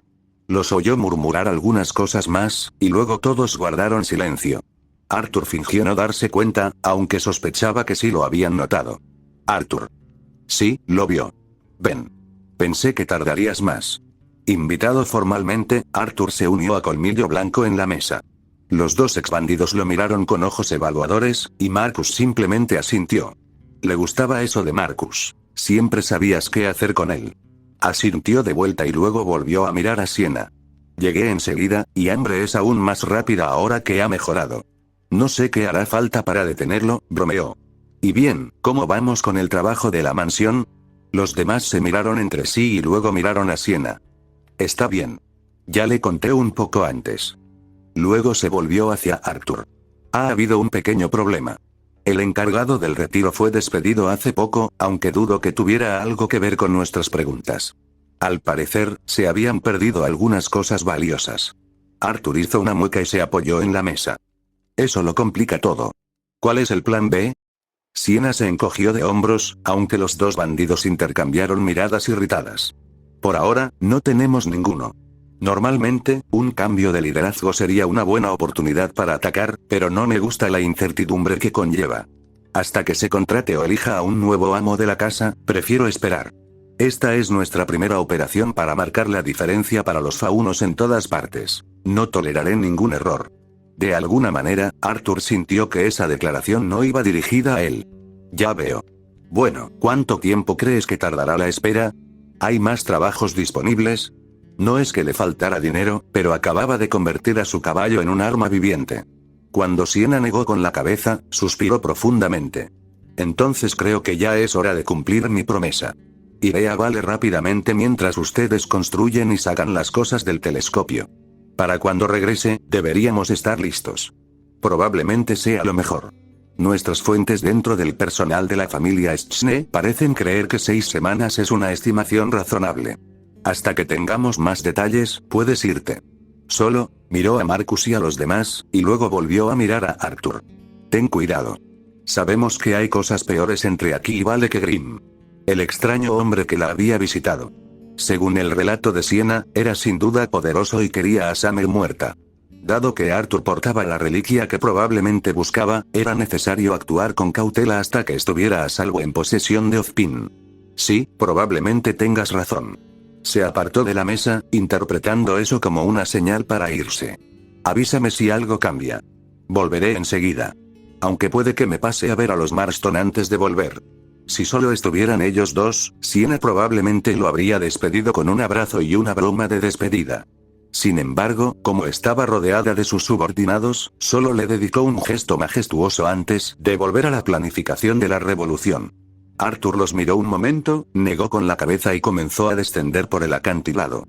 Se despidió con la mano de algunos fam que lo vieron y tomó las riendas de Famine del poste al que estaba atado. Por fin llegó el momento de quitarse el peso que descansaba en sus alforjas.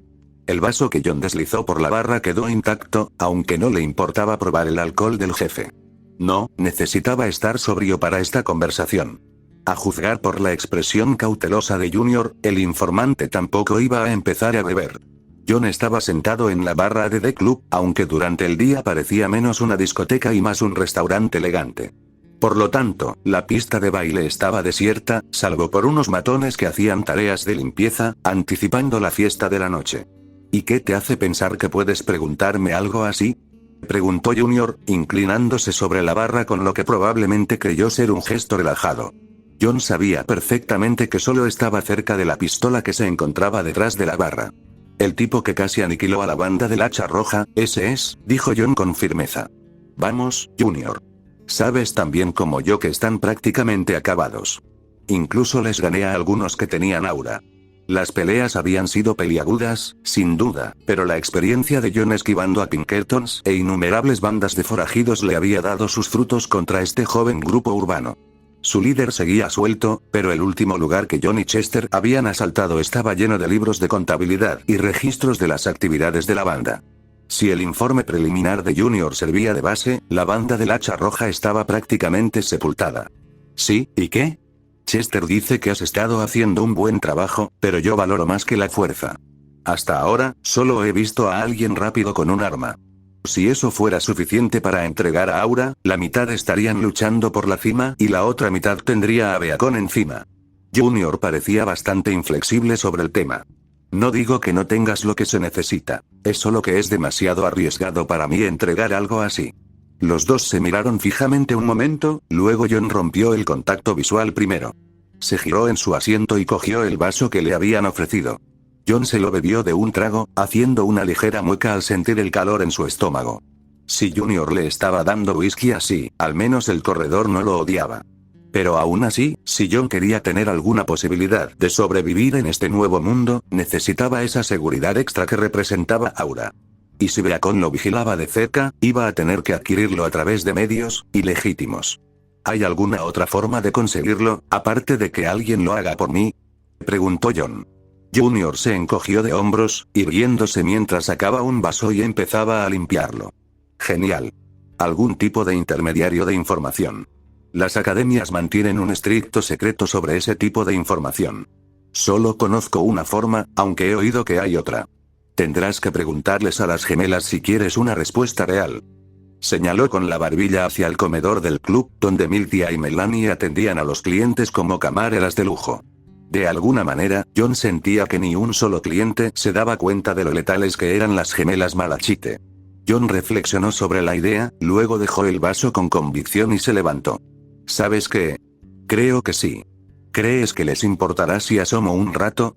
Junior miró a John de arriba a abajo, luego se encogió de hombros y señaló la puerta con el pulgar. No vas vestido como un peón de rancho, así que no deberías desentonar. Pasa y espero que Melanie esté de buen humor. John asintió en agradecimiento y se alejó del bar, cruzando la pista de baile hacia la puerta del fondo. A diferencia del atuendo que llevaba el día que llegaron a Remnant, el nuevo empleo de John con Junior le había permitido afrontar algunos gastos adicionales. En lugar del abrigo que había pasado por muchos lavados, llevaba un abrigo gris carbón hasta la rodilla con forro negro en los bolsillos y un bolígrafo plateado asomando por el bolsillo de la solapa. Había cambiado sus pantalones rancheros por unos pantalones gris carbón, y llevaba una camiseta blanca abotonada debajo de un chaleco negro. Llevaba un sombrero gris de ciudad parangón, mucho más limpio que el que había llevado en el camino. Era lo suficientemente parecido al atuendo habitual de la familia Shion como para que lo identificaran fácilmente, pero aún así permitía su propia opinión. O mejor dicho, la de Abigail. Por fin tenemos un lugar decente donde vivir, John Marston. Moriré de la peste antes de dejarte vagar por ahí como el vagabundo que solías ser. John negó con la cabeza ante las palabras de su esposa, abrió la puerta y entró en la zona de restaurante del club. Como había dicho Junior, unas 10 personas estaban sentadas en varias mesas, todas decoradas con manteles rojos y platos caros. Aquí, la cubertería era de plata, y Milcíades y Melanie Malachite se esmeraban en que los clientes estuvieran contentos. Bueno, quizá no tanto. A juzgar por el ceño fruncido de Melanie, uno de los clientes la había tomado por sorpresa. Normalmente era gracioso, ya que no estaba en la línea de fuego, pero hoy no le favoreció. John, con prudencia, buscó a su hermana con la mirada. Miltíades Malachite estaba de pie en la entrada del restaurante. Su vestido carmesí y su chal de piel negra eran perfectos para dar la bienvenida a los clientes más distinguidos del club. Y a diferencia de su hermana, Miltia tenía la paciencia y la serenidad necesarias para desviar o ignorar cualquier indecencia dirigida a ella. Haciendo todo lo posible por no llamar la atención, John se mantuvo pegado a la pared y se acercó al mostrador con paso tranquilo. La mayoría de la gente te ignoraría por completo si parecieras un cliente habitual, y lo último que John necesitaba era molestar a los clientes más adinerados de Junior. Una pareja de ancianos había terminado de sentarse cuando él llegó al mostrador, y Miltia le hizo un gesto cortés con la cabeza. «Hola, John. ¿Qué pasa?» John se hizo a un lado y se apartó para que cualquiera que entrara pensara que era un camarero o algo así, y para dejar que Miltia trabajara si era necesario. Tenía algunas preguntas sobre Aura, y Junior me envió con ustedes dos. Dijo que conocía más rumores que cualquier otra cosa, y viendo que Melanie parece estar lista para ser atada, John asintió con la cabeza hacia la irritada hermana de Miltia, y ella asintió, entendiendo. Ya veo. Bueno, no puedo decir que sea una experta ni nada, pero intentaré responder. Se giró más hacia él, casi mirando a John, pero sin apartar la vista de la puerta. Bueno, dijo que había dos maneras de activar tu aura. Una era que alguien más la liberara, pero desconocía la otra. John levantó los brazos con impotencia. ¿Crees que puedes aclararme algo? Miltia se tapó la risa con el dorso de la mano y lo despidió con un gesto. A ver si adivino, ¿querías usar el alma armada que también te protege de balas, cuchillas y bombas? Cuando John asintió, la chica solo pudo suspirar profundamente. Bueno, supongo que no quería activar la tuya. No lo culpo. Mencionó que Beacon se le echaría encima con furia si me lo daba. ¿Qué tiene eso de malo? Ante eso, Miltia frunció el ceño ligeramente y resopló. Que alguien más nos arruine la diversión, pero probablemente se refiere a los vicios. Eran una banda bastante fuerte hasta hace unos 7 años. Al parecer, una de sus estrategias de reclutamiento era que desbloquearían el aura a cualquiera que demostrara su valía. Me refiero a tipos de rango inferior al tuyo y a Chester. La anfitriona cruzó los brazos, expectante. ¿Adivina qué pasó? ¿Los cazadores y las cazadoras se enteraron? Intentó decir John, haciendo una mueca al pensar en estar tan restringido por las academias. Para su sorpresa, Miltia resopló. Para nada. Para cuando el director Ozpin y el consejo de Vale se enteraron, ya no quedaba nada de los vicios que limpiar. Resulta que repartir superpoderes a todo idiota que pudiera contar hasta 20 sin quitarse los zapatos fue una mala idea. En 2 semanas, los miembros de los vicios que no habían muerto en la lucha de poder del siglo habían sido eliminados o reclutados por otras bandas. Junior había oído hablar de sus tácticas, pero no estaba seguro. Ahora, posee mucho territorio que antes pertenecía a los vicios. Lo que significaba que, hiciera lo que hiciera John por Junior, la probabilidad de que desbloqueara su aura era mínima. Era una perspectiva frustrante, pero no podía culpar al grandullón por ello. Ya veo. Bueno, ¿cuál es la otra forma de desbloquearlo? Quizás pueda ir por ahí. Miltia hizo una mueca ante la pregunta, y eso solo hizo que sus esperanzas se desplomaran aún más. Sí, ves. Desbloquearlo es lo fácil. Lo difícil es poner tu vida en tal peligro que se active sola. Al parecer, cuando llegas al punto entre la vida y la muerte, tu alma tiende a intervenir y alterar el equilibrio. Sin embargo, es tan peligroso llegar a ese punto que la mayoría de quienes lo atraviesan no intentaban activar su aura en primer lugar. Solo querían sobrevivir. John lo consideró brevemente, pero descartó la idea. Incluso si pudiera crear una situación donde su aura se desbloqueara, no impediría que Abigail lo enterrara bajo Beacon. Sí, mi esposa me mataría si intentara hacer algo así. John se puso las manos en las caderas y suspiró. Bueno. Gracias, Miltia. ¿Puedo ayudar en algo? John pensó que si ella estaba dispuesta a compartir información como lo había hecho, lo menos que podía hacer era ofrecerse a ayudar. La chica vestida de carmesí metió la mano en el puesto de anfitriones y sacó un pergamino, negro y elegante, a diferencia del estándar que tenía Jaune. Si vas de camino a casa, ¿puedes dejar esto en casa de Maurice? El muy idiota lo olvidó durante la limpieza de esta mañana. Uno de los del turno de noche que, en realidad, no estaba involucrado en robos ni extorsiones. John lo había conocido de pasada, pero solo sabía dónde vivía porque los Marston estaban muy cerca. Diablos. Abigail sabía más sobre él que John. John tomó el pergamino y se lo guardó en el bolsillo, sonriendo a cambio. Claro. Lo justo es devolverlo, o nunca lo conseguiremos. Miltia se rió de su broma y luego lo despidió con una sonrisa. Gracias, John. Ten cuidado al volver a casa.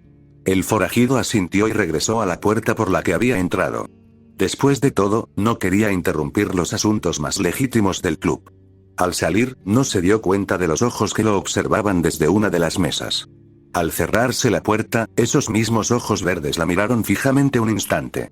Hasta que una mano se colocó frente a su rostro, lo que lo hizo volver la vista hacia su compañero de mesa. ¿Acaso estaba escuchando, señor? ¿O se quedó en blanco otra vez? Preguntó Glinda Goldwich, muy molesta. La mujer rubia fulminó con la mirada a su superior, y el hombre canoso tuvo el detalle de parecer avergonzado. No exactamente, Glinda. Solo estoy recopilando información. Él restó importancia a su irritación con una sonrisa distendida, pero su mirada era penetrante mientras miraba fijamente la puerta. El hombre de antes que había preguntado por Aura coincidía con la descripción de alguien de quien Ozpin había oído hablar, pero por más que lo intentaba no podía recordar que John encontró el camino a casa con bastante facilidad, a solo unas cuadras del club. Estaba lo suficientemente adentrado en la ciudad como para mantenerse alejado de la actividad criminal evidente, pero aún dentro del territorio de Junior. Así, John no tenía que preocuparse tanto por el peligro que corrían Abigail o Jack. Su servicio con Junior durante las últimas semanas había bastado para atraerlos a la familia Shion. Eso incluía ventajas, como seguridad en el vecindario e incluso un patrocinio para una escuela cercana. Al principio, a Jack no le gustaba la escuela, pero estar rodeado de otros niños de su edad lo había ayudado a crecer. Muchos eran hijos de otras pandillas, pero muchos lugareños sin afiliación también asistían a la escuela. Jack aún no tenía muchos amigos, pero John sabía que con el tiempo haría algunos. Si Jack hubiera asistido a la escuela en Saint-Denis o Valentine, habría sido, en el mejor de los casos, un paria, y en el peor, un marginado. La mayoría de los niños de pueblos y ciudades habían crecido juntos y formado camarillas, y a los recién llegados les costaba integrarse. Al igual que la sociedad misma.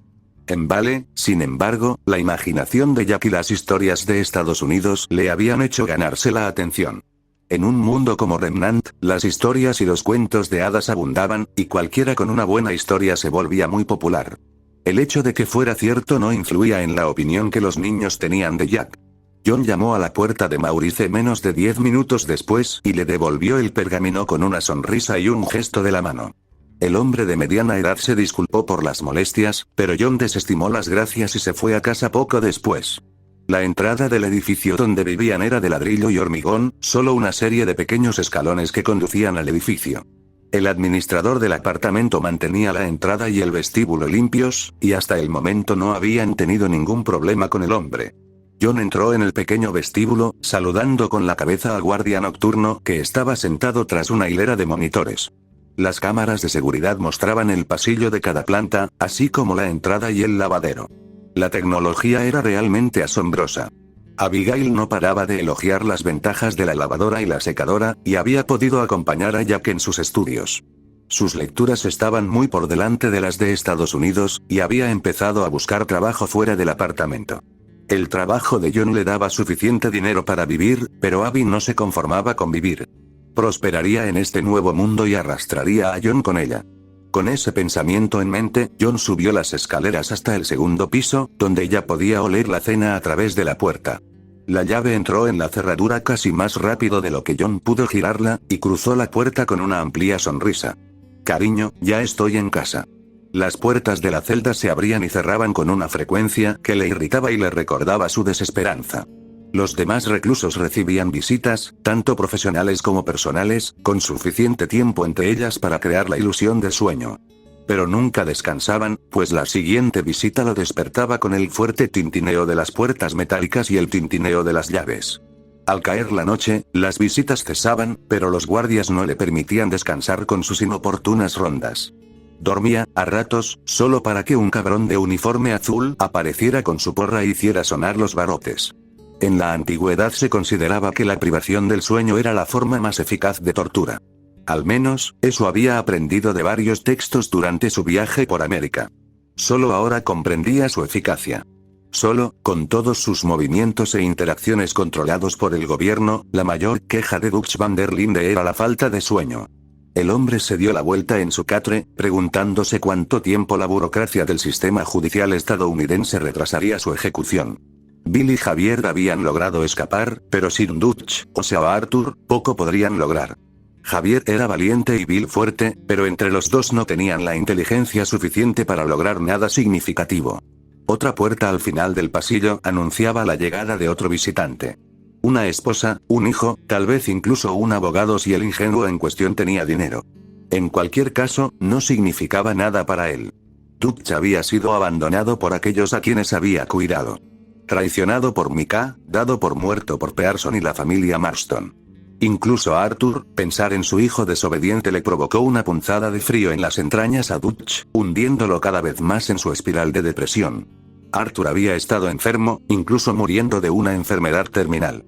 Pero eso no le impidió enviar a una loca para desmantelar la banda y matar a Micah. Sus afirmaciones sobre la complicidad de Micah con los Pinkerton podrían haber tenido algo de razón, pero eso no tenía nada que ver con que John y Abigail lo abandonaran cuando más los necesitaba. Lo cual, al parecer, había sido el plan de Arthur desde el principio. Me traicionaron, todos, murmuró Dutch para sí mismo, dividido entre la ira y la desesperación. Arthur había seguido adelante, probablemente muerto y enterrado para entonces. John no estaba a la vista, y todos los que le habían hecho daño al final habían conseguido lo que querían. Todos menos él. El ruido de una porra en la puerta de su celda interrumpió las reflexiones de Dutch. Se giró lo suficiente para echar un vistazo a la puerta y vio a un guardia de la prisión allí de pie. «Despierte, Van der Linde. Tiene visita». El agente informó, retrocediendo de inmediato para dejar espacio a alguien. Curioso, Dutch se dio la vuelta y se incorporó. Cuando el guardia introdujo la llave en la cerradura y abrió la puerta, Dutch se quedó boquiabierto al ver al hombre que entró.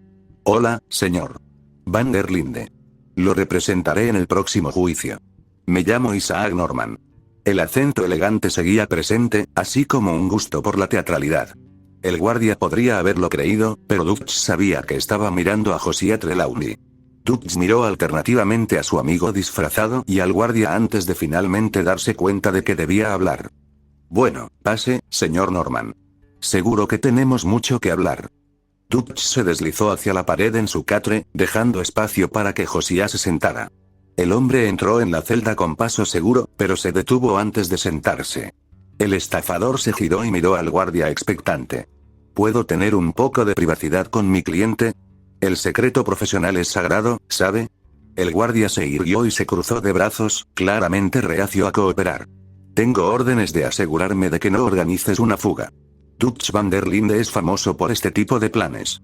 Trelawney, impasible ante sus palabras, apartó la mirada con un suspiro caprichoso. «Muy bien, escuchen si es necesario.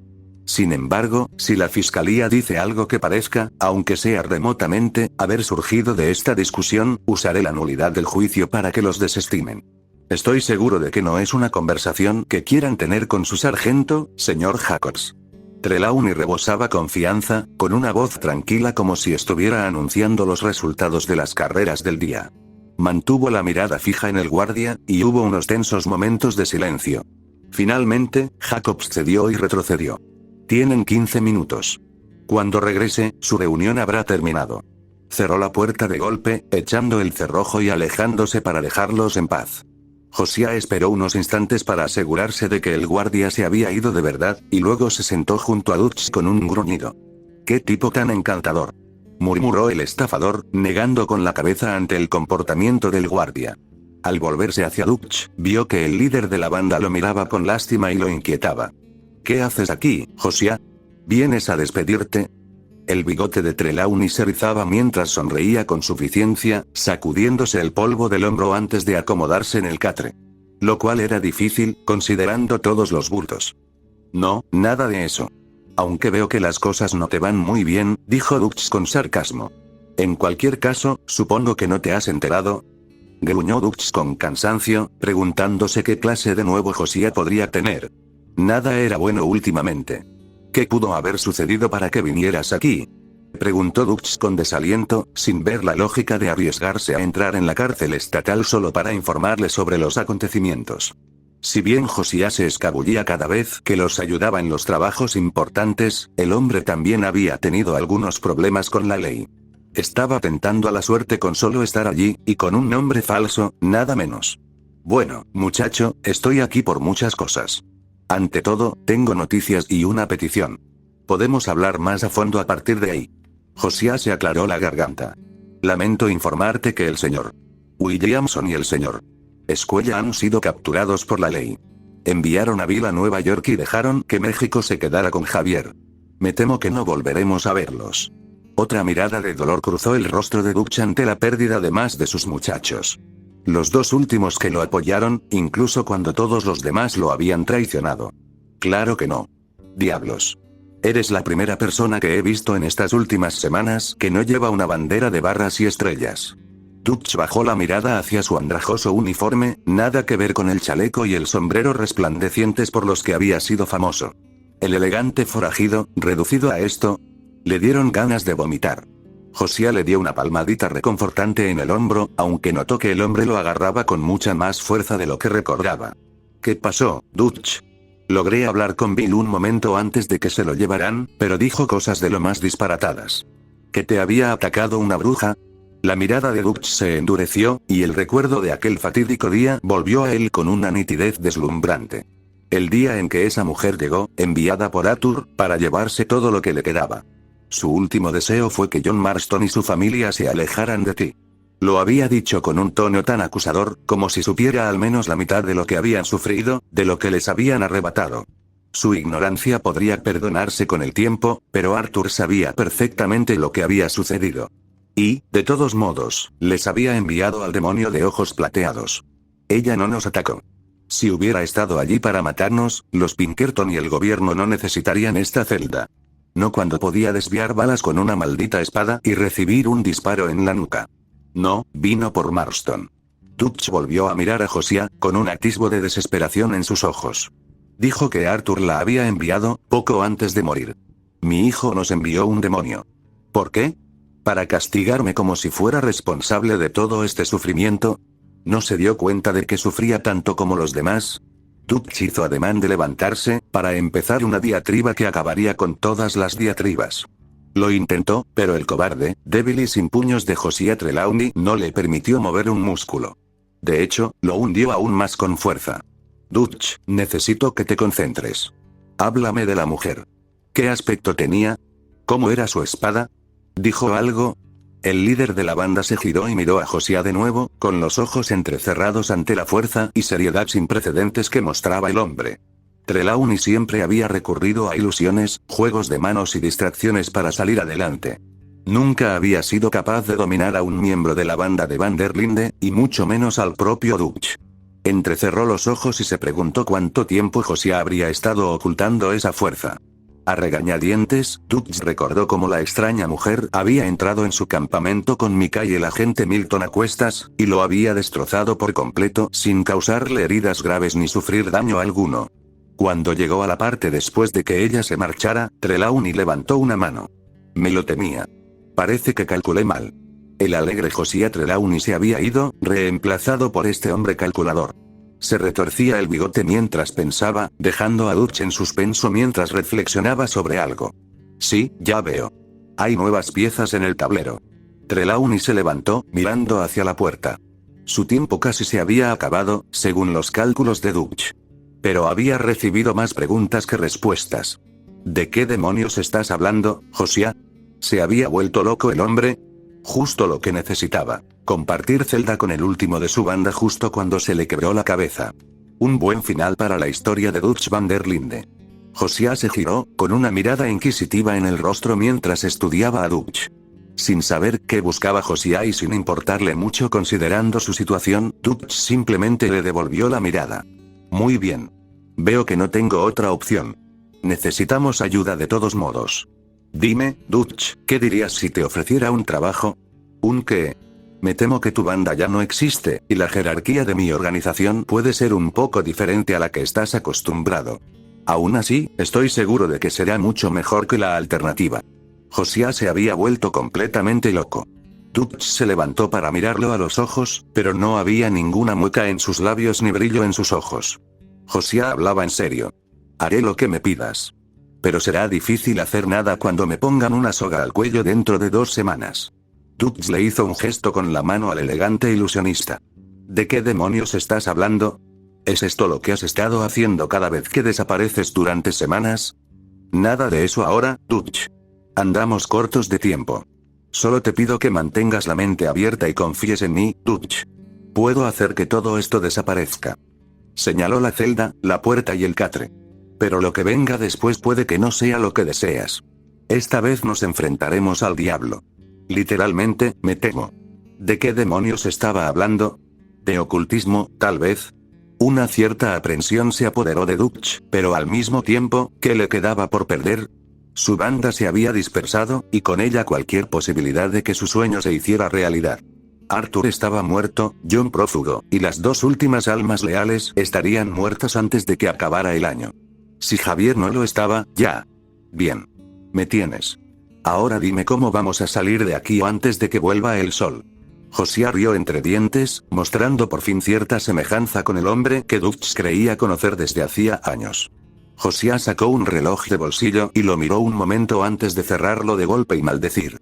Rayos. Llego tarde otra vez. Es una mala costumbre, me temo. Solo una última pregunta, Dutch. Extendió la mano, y era un efecto de la luz o brillaba. ¿Cuál es tu cuento de hadas favorito? Cuando el guardia regresó, la puerta estaba cerrada con llave, tal como la había dejado. Sin embargo, abrió la puerta de la celda e inmediatamente empezó a pedir ayuda. Porque Dutch van der Linde se había ido, y también su abogado. De hecho, lo único que quedaba dentro de la celda era una pequeña tarjeta de visita con un conejo blanco impreso en una cara. Tai Yang Xiaolong no se cansaba de escuchar a sus hijas discutir por las tareas. Ruby y Yang estaban emocionados por ir pronto a Beacon, y la Academia Signal ya no era un reto. Yang iba a transferirse a Beacon en unos años, y Ruby no se quedaba atrás. Incluso ya habían fabricado sus propias armas, adaptadas a sus fortalezas y estilos. Él y Crow las apoyaban más en clase, animándolas a esforzarse aún más.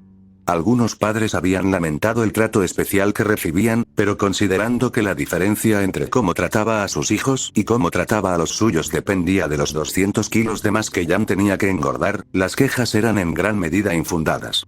Sabía de lo que Yang era capaz, y ella le pedía que la presionara al máximo. Sin embargo, le preocupaba.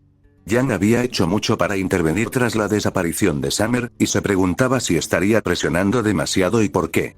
Cada vez que le preguntaba al respecto, la rubia simplemente lo ignoraba con otro chiste cursi y volvía a lo suyo. Si era su forma de afrontar la pérdida de sus dos madres, entonces Tai no tenía ningún motivo real para detenerla. Pero eso no le impedía preocuparse. Ruby, por otro lado, estaba despegando con sus estudios y su estilo. Su semblanza le permitía moverse a velocidades increíbles, y la mención de Crow de que una hoja afilada corta más a mayor velocidad había sido la excusa perfecta para tomar la guadaña como su tío. A diferencia del bueno de Crow, también estaba trabajando en integrar un rifle de francotirador en el mecanismo, aunque la joven aún tenía dificultades en ese aspecto. Un arma de cambio mecha tenía muchas piezas móviles, y los diseños que tenía para su guadaña eran ambiciosos, pero en ese momento seguían siendo en gran parte teóricos. Crow trabajaba con ella cuando podía, pero entre viajar y enseñar, el viejo borracho no tenía tiempo para ayudarla por completo. Aún así, Tai estaba orgulloso de que Ruby siguiera adelante a pesar de todo. El hombre rubio sacó otro plato del agua jabonosa y lo puso en el tendedero, tomando un vaso que acababa de enjuagar. El agua estaba caliente, ideal para lavar los platos, pero lo dejó sonrojado. La ventana sobre el fregadero se abrió fácilmente, y la suave brisa le trajo un alivio inmediato. Tai suspiró satisfecho y se apartó para buscar una toalla para las manos. Por lo que oía de las chicas, Yang se empecinaba en su teoría de Laura, y lo que gritaba no era del todo cierto. Tai escuchó la discusión de las chicas un rato más antes de decidirse a subir, pero un ruido a sus espaldas lo hizo detenerse. Tai se dio la vuelta, atento a cualquier actividad sospechosa, y encontró el plato que acababa de dejar en el fregadero, con el borde redondo sobresaliendo a medias del agua jabonosa. En su lugar, sobre el tendedero, había una pequeña nota de papel, doblada con cuidado. Tai miró la nota y luego la ventana con aprensión, y la cerró con llave antes de coger la nota. Tenía las manos aún húmedas por el agua de fregar, pero por suerte era un mensaje muy sencillo. Salió solo. Junto a él, un emblema de rosa que no había visto en muchos años. Tai miró la nota unos segundos y luego la aplastó. ¿Era una broma pesada? ¿Acosarlo hasta que dejó una ventana abierta y luego dejarle una nota con el escudo de su difunta esposa? Ah, sí, salía solo, y cualquiera que estuviera involucrado iba a recibir una buena paliza por esto. Olvidando por completo la discusión de Ruby y Yang, Tai se dirigió a la puerta principal con una expresión de furia. La abrió de golpe, escudriñando el porche en busca de amenazas. No se le ocurrió ninguna, pero el lateral de la casa con la ventana de la cocina estaba frente a la puerta. Tai giró a la izquierda, hacia la parte en sombra. Arriba, la luna destrozada brillaba sobre Remnant como la farola más grande del mundo. Proporcionaba una luz decente, pero las sombras de su casa aún ocultaban el suelo más cercano a la pared. Dobló la esquina, tenso y listo para la pelea, pero no estaba preparado para lo que encontró. En las sombras que proyectaba su casa, una mujer permanecía en silencio, con una capa blanca envuelta en una capucha que le cubría todo excepto la barbilla. Estaba de pie en una pose relajada, ligeramente inclinada hacia adelante como si fuera a salir corriendo en cualquier momento. Igual que Summer. Era una especie de imitadora, alguien que buscaba atormentarlo con la imagen de su difunta esposa. Primero su escudo, luego su capa, y ahora esto.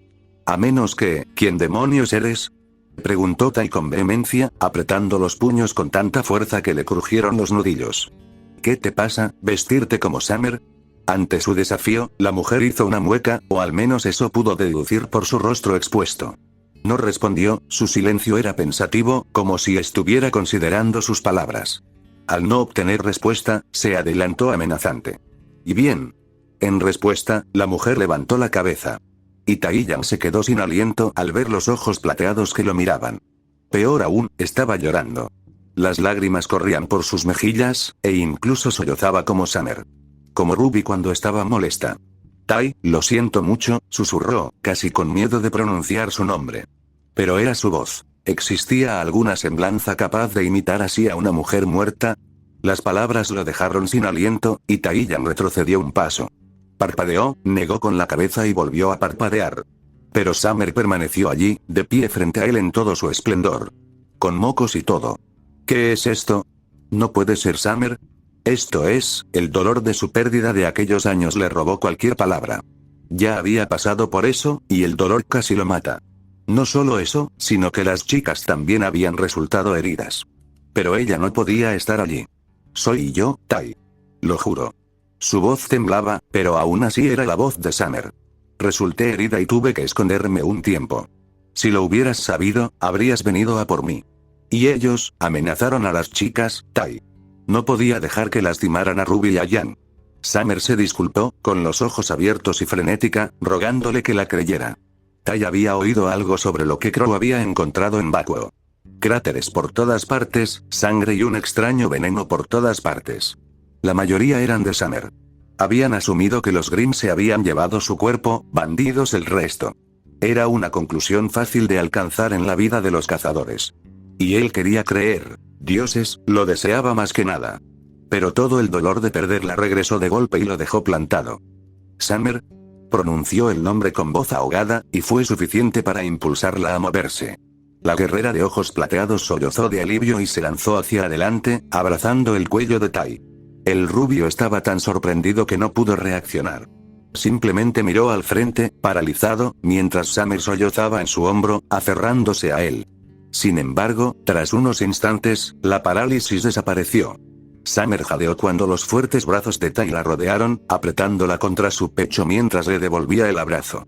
Era mucho más alto que ella, pero ella podía oír los sollozos que había estado conteniendo desde que la vio por primera vez. Summer, te hemos buscado durante tanto tiempo.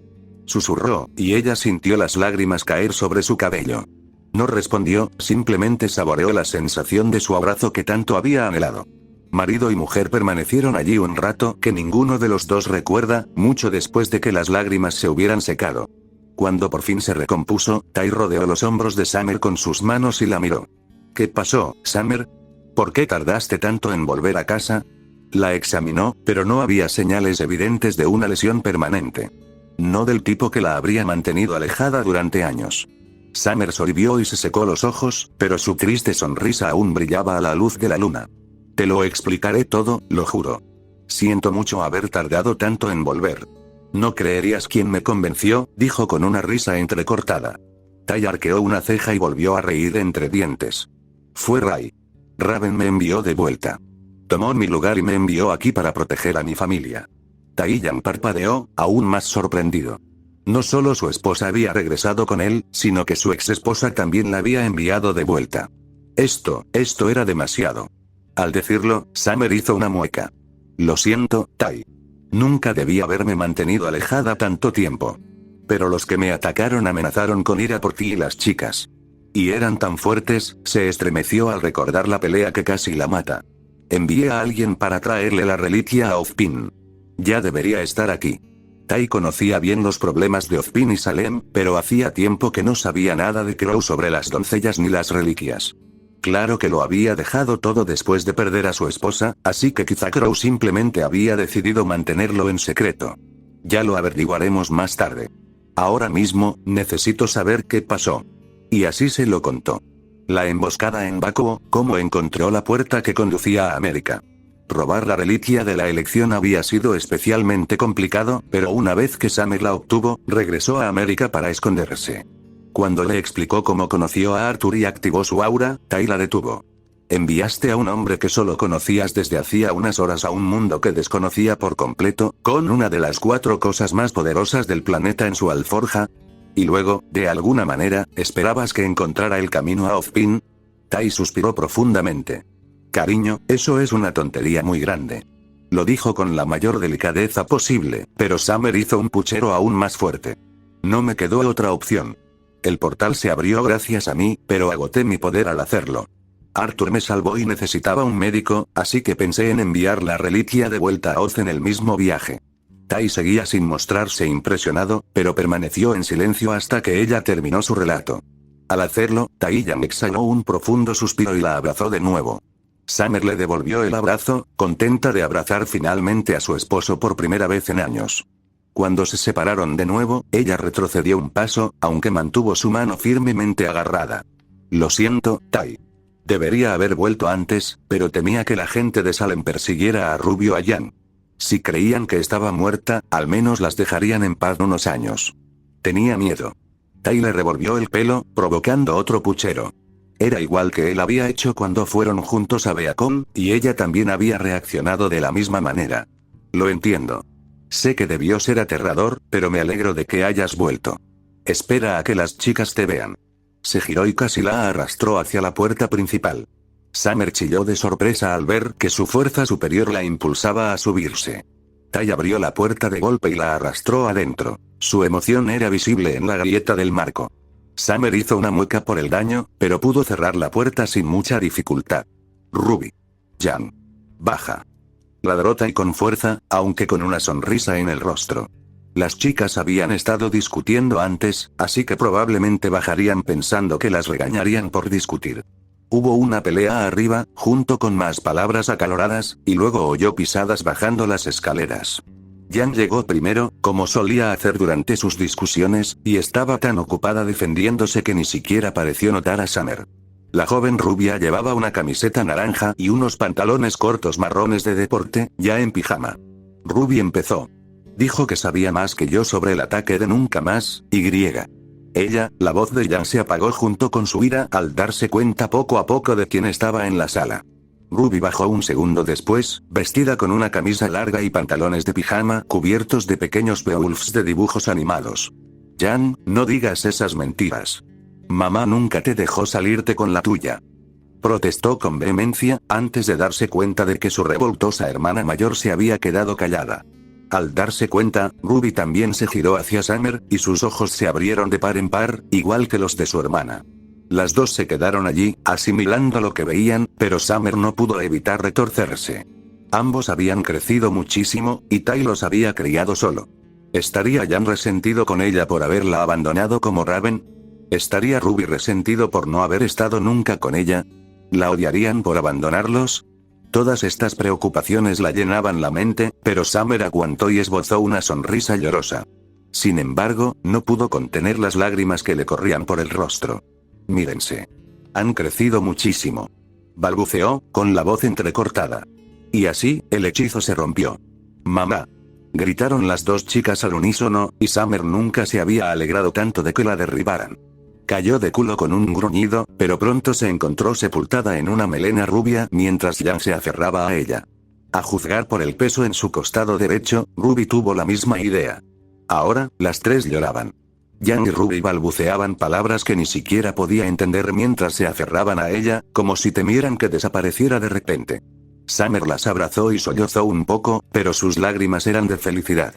Miró a Tai-Yan, y la sonrisa en su rostro era la más grande que había visto desde que nació Ruby.